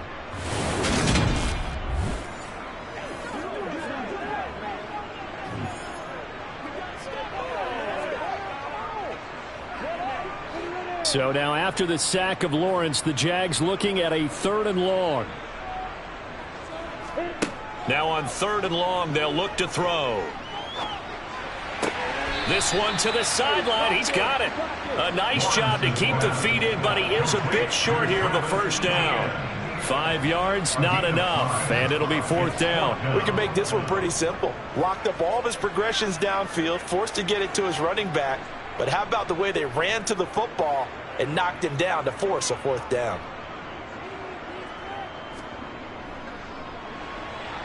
Patterson's kick is good. And that'll get the deficit back to 16. Well, with that field goal, you can argue they needed to get back within 2 scores, and they did indeed do that, but still a pretty uphill battle. Still going to take 2 fourth-quarter touchdowns to get back into it. As you and I know, that's a tall order against any NFL defense. They're going to need their own defense to make some plays as well to give them an opportunity.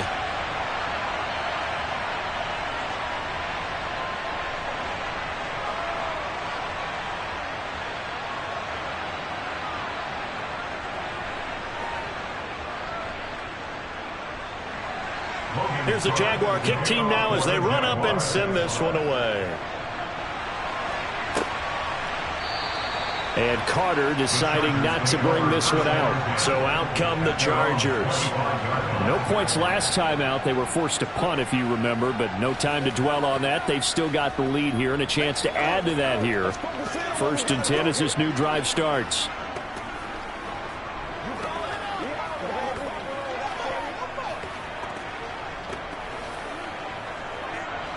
Herbert and the Chargers now with a 1st and 10 at their 25-yard line.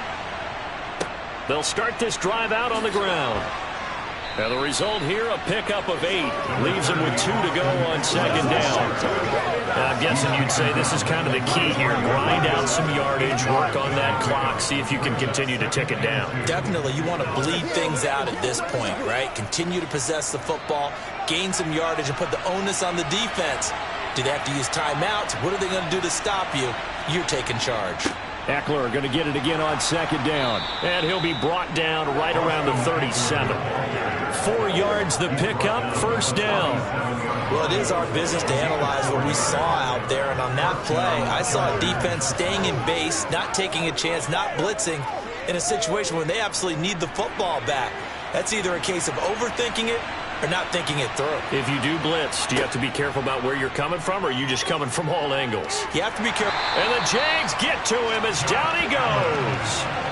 Josh Allen able to drop him that time for his second sack of the evening. This is a little hard for me to compute because I'm watching sack after sack happen, but somehow they're still behind in the game. I would expect all of this defensive pressure to translate to them taking a lead, and thus far, it hasn't happened. Time's winding down. They don't want to waste this type of performance from these ace pass rushers.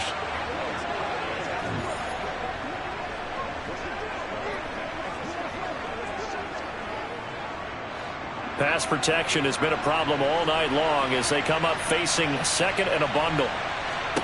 Another try after the first down sack. Herbert for Keenan Allen. That's complete. And he'll get up near the 45. They'll spot it at the 44. The passing game continues to be their friend. Even with a stable lead here in the fourth, Charles, they're going back to that well. Yeah, with their overall philosophy, you know that they trust their quarterback. He's been able to throw it well. They continue to throw these safe passes. Who can blame them?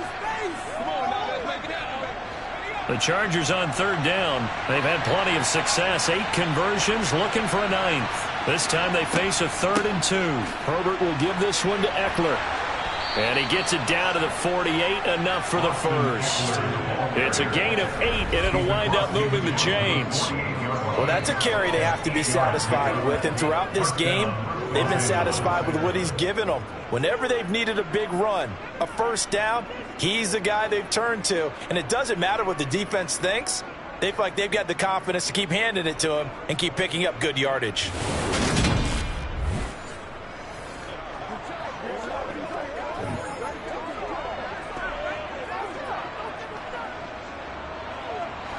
So in Jacksonville territory now. Here's a 1st and 10 at the 48-yard line. Herbert now. And to the right side here, it's Allen.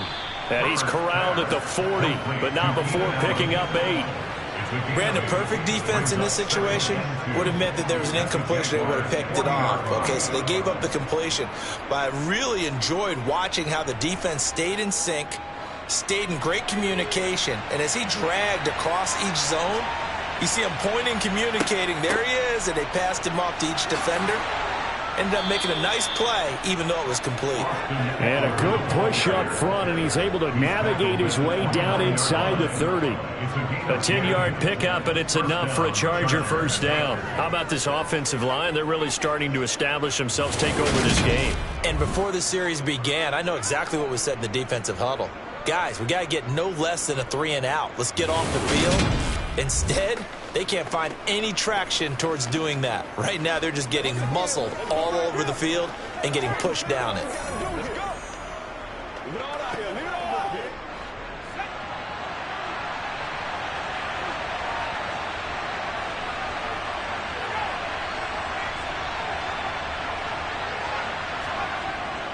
First down, and they stick with Eckler. And he can only manage to get a couple. 2nd and 8 coming up.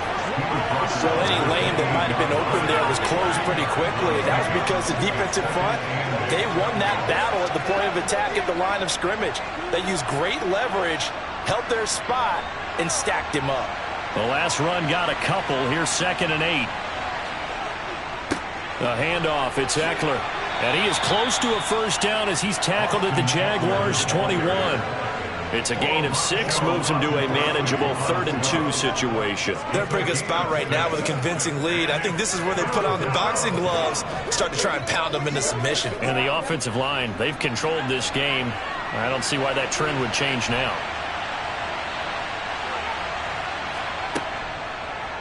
On 3rd and short, they'll try option left. And he won't be close to a first down as he runs into a wall right around the line of scrimmage. Call it no gain on the keeper. It's going to bring up the 4th down.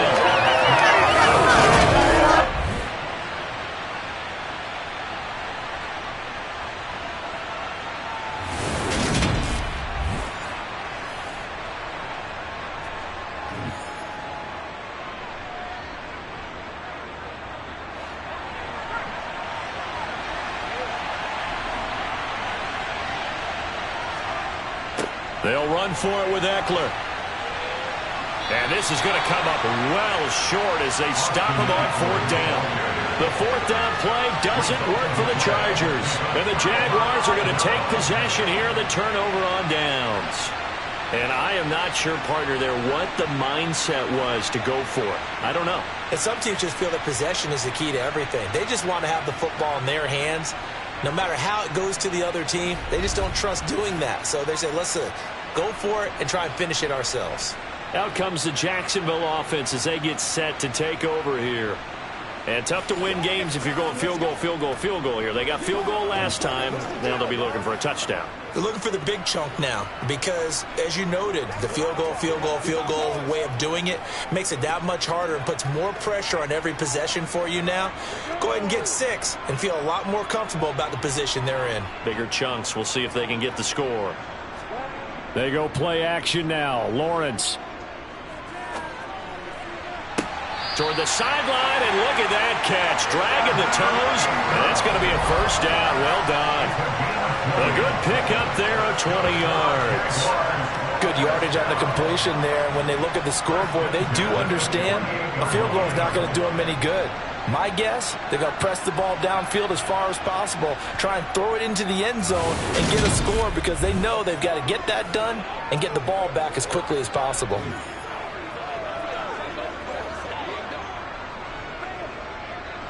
So one play, and they're already just shy of midfield.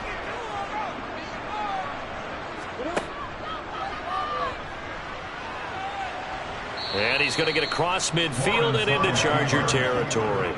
Give him 3 on the keeper there, and it is second down.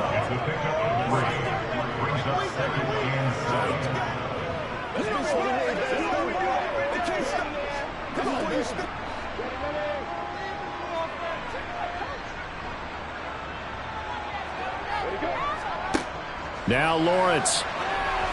And that's incomplete. A lot of times it's that first read that you had. Maybe you get it in pre-snap, and he locked in on his target, but he was covered quite well, and that one's incomplete.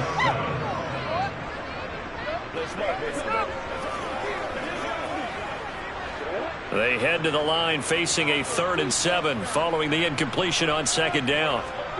Now Lawrence. Finding ETN here, catching it on the out route. And he'll go down inside the 45 before going out of bounds. And that's good for a gain of 6. And that's going to bring up a 4th down. He got out of bounds. That's a good thing, but still short of the first. And now, since this brings up 4th down, the defensive play caller, grab your nerves, because now you don't want to be so amped up that you give them a first down by getting out of your lanes, but you also don't want to just lay back and let them have it easily.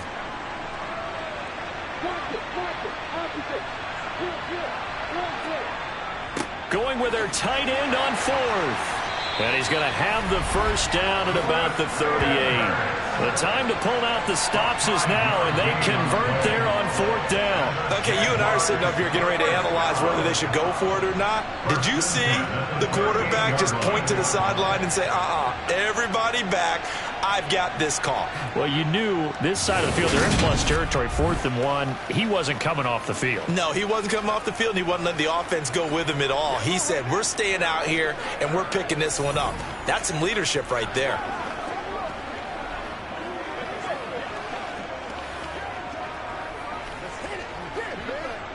So the 4th down conversion has him inside the 40 now, 1st and 10. Looking to throw, Lawrence. Buying time to his left. And he will slide down, but a penalty marker down as well. And it looks like this is going to be all for naught. They're backed up here with a 1st and 20 now after the holding penalty.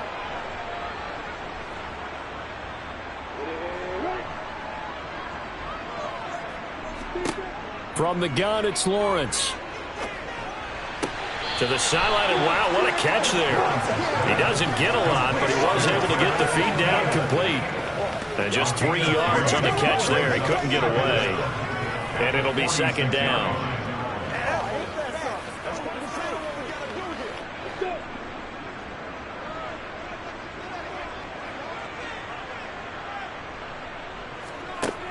Here's Lawrence to throw.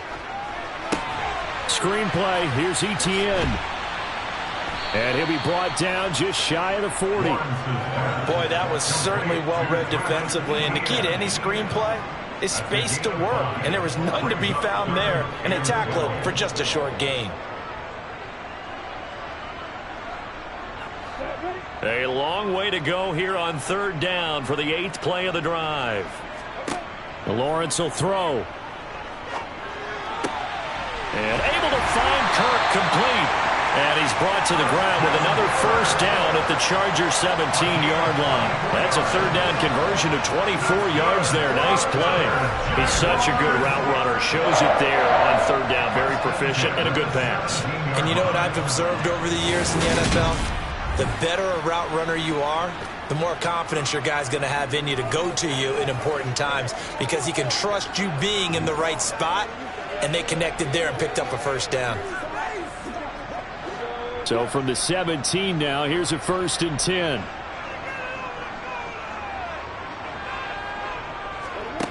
From the red zone now, they'll look to throw.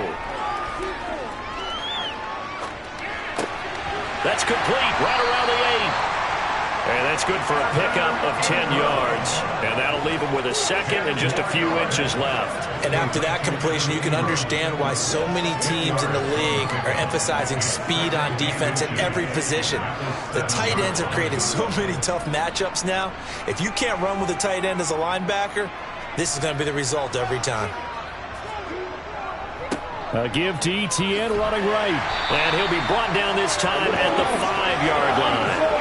They give him 2 yards there as they're set up now with a 1st and goal. So a decent deficit at this stage in the second half. 4-down territory? No doubt about it. There's not a chance that he hasn't looked ahead and said, okay, if we gain yardage on this play, this is what we'll do going forward. If we lose yardage, this is the play call that I'll have ready.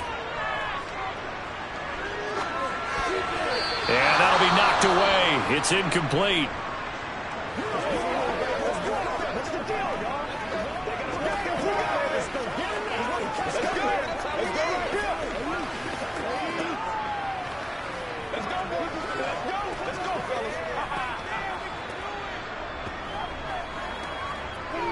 An incomplete pass on first down. Here's 2nd and goal. Looking to throw. Lawrence steps away to his left. And that is caught. Touchdown, Jacksonville. Christian Kirk on the receiving end of that touchdown pass from Trevor Lawrence. And the Jaguars are finally into the end zone here in this 4th quarter. So here we go now as the Jaguars will go for 2. Lawrence going to look to throw for it. And they're going to get the 2. It's caught. So they get the conversion. And now we're back to a 1-score game. And that almost makes it a brand new ball game. Now it's a 1-score affair after they get the 2. And you have to know they were holding their breath on the 2-point play because they had to have it to get it within the range that you just talked about. Dialed up their 2-point play. It worked. Now they're feeling like they've got a shot at this one.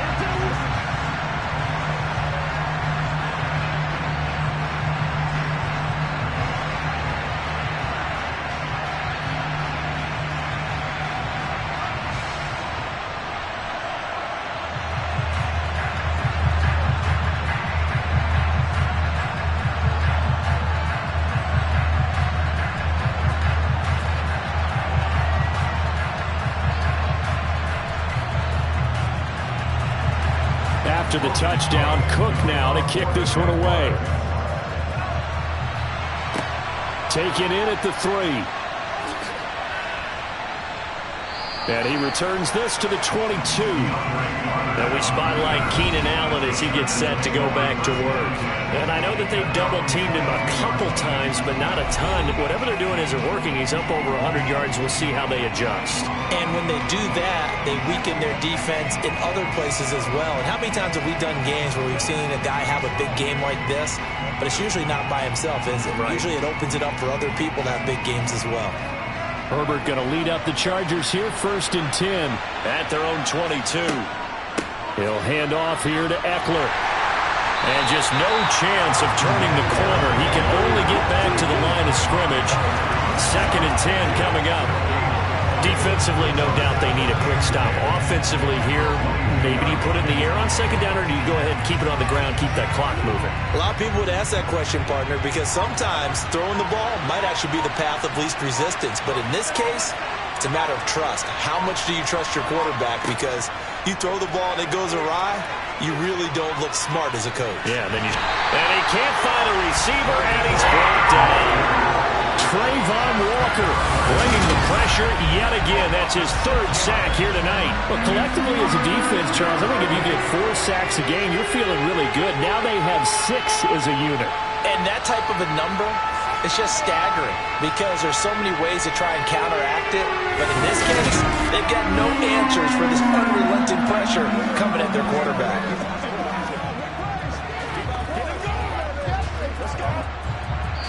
Fourth quarter, down to the final 2 minutes, and we've got a one-score game.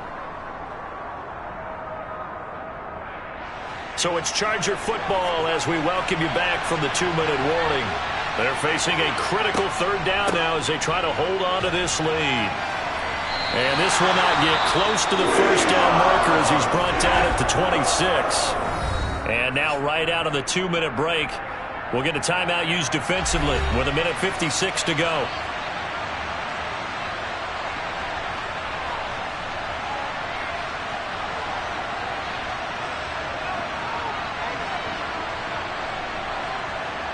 Here's J.K. Scott now as he's on to punt for L.A.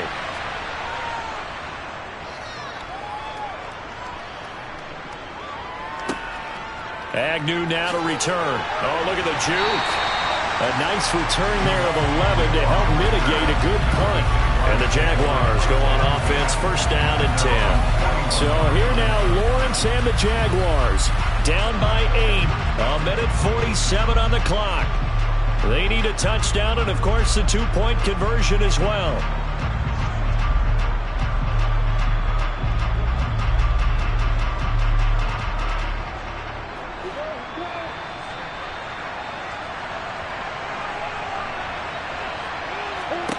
Back to throw, Lawrence. They'll try and set up the screen to ETN. Only 3 there on the screen at second down. Nice job by the defense figuring that play out and holding it to a short game, but I don't think the offense is going to be daunted. They actually accomplished their goal there. Now they've got them aware that they can throw a screen at them, maybe to slow the pass rush down a little bit, and they can throw it downfield. Now Lawrence going to get his guys to go quickly. Now he dumps this off over the middle. Now the Jags will use the second of their timeouts as they'll talk it over here before what will be an important third down. Well, offensively, that's the mismatch that you want. You want to force a linebacker to try and cover your back out of the backfield, out in some open space. But linebackers nowadays, they run like backs, and they take a lot of pride in covering. What a nice play he made there in the open field. Throwing now, Lawrence. And that's going to be incomplete. The contact there enough to jar that ball free, and it brings up fourth down. Partner, they've got one chance left to keep this one going, and I think for you and me, let's think along with their offensive coordinator now. Has to think back, cycle through every play of this contest, and remember what's worked and what hasn't. Because right here, he needs the best play of the game in order to keep this one alive. Now they go for it on fourth, but this one is going to wind up incomplete. They had to go for it with such little time remaining, and the Chargers will get the football back in excellent field position. Well, their first fourth down attempt earlier was successful. This one backfires for a turnover on downs. I like their aggressiveness. I like what they're doing. They got it the first time they went for it. Why not a second time? I don't think they'll be daunted from attempting it again. If you're on the defensive side of the ball, though, any fourth down stop is a big momentum play.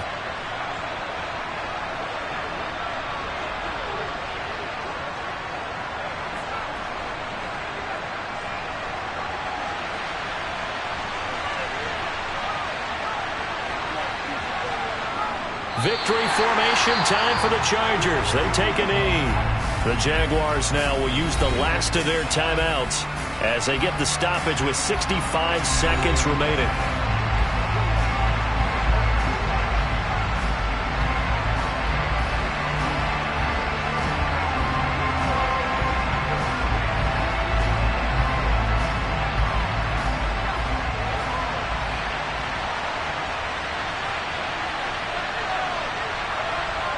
Victory formation time for the Chargers. They take a knee.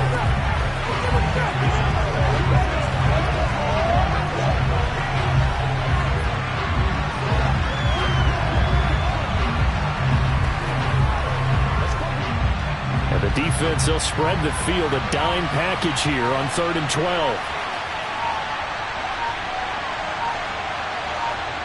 Herbert to a knee, and that should just about write it into this one.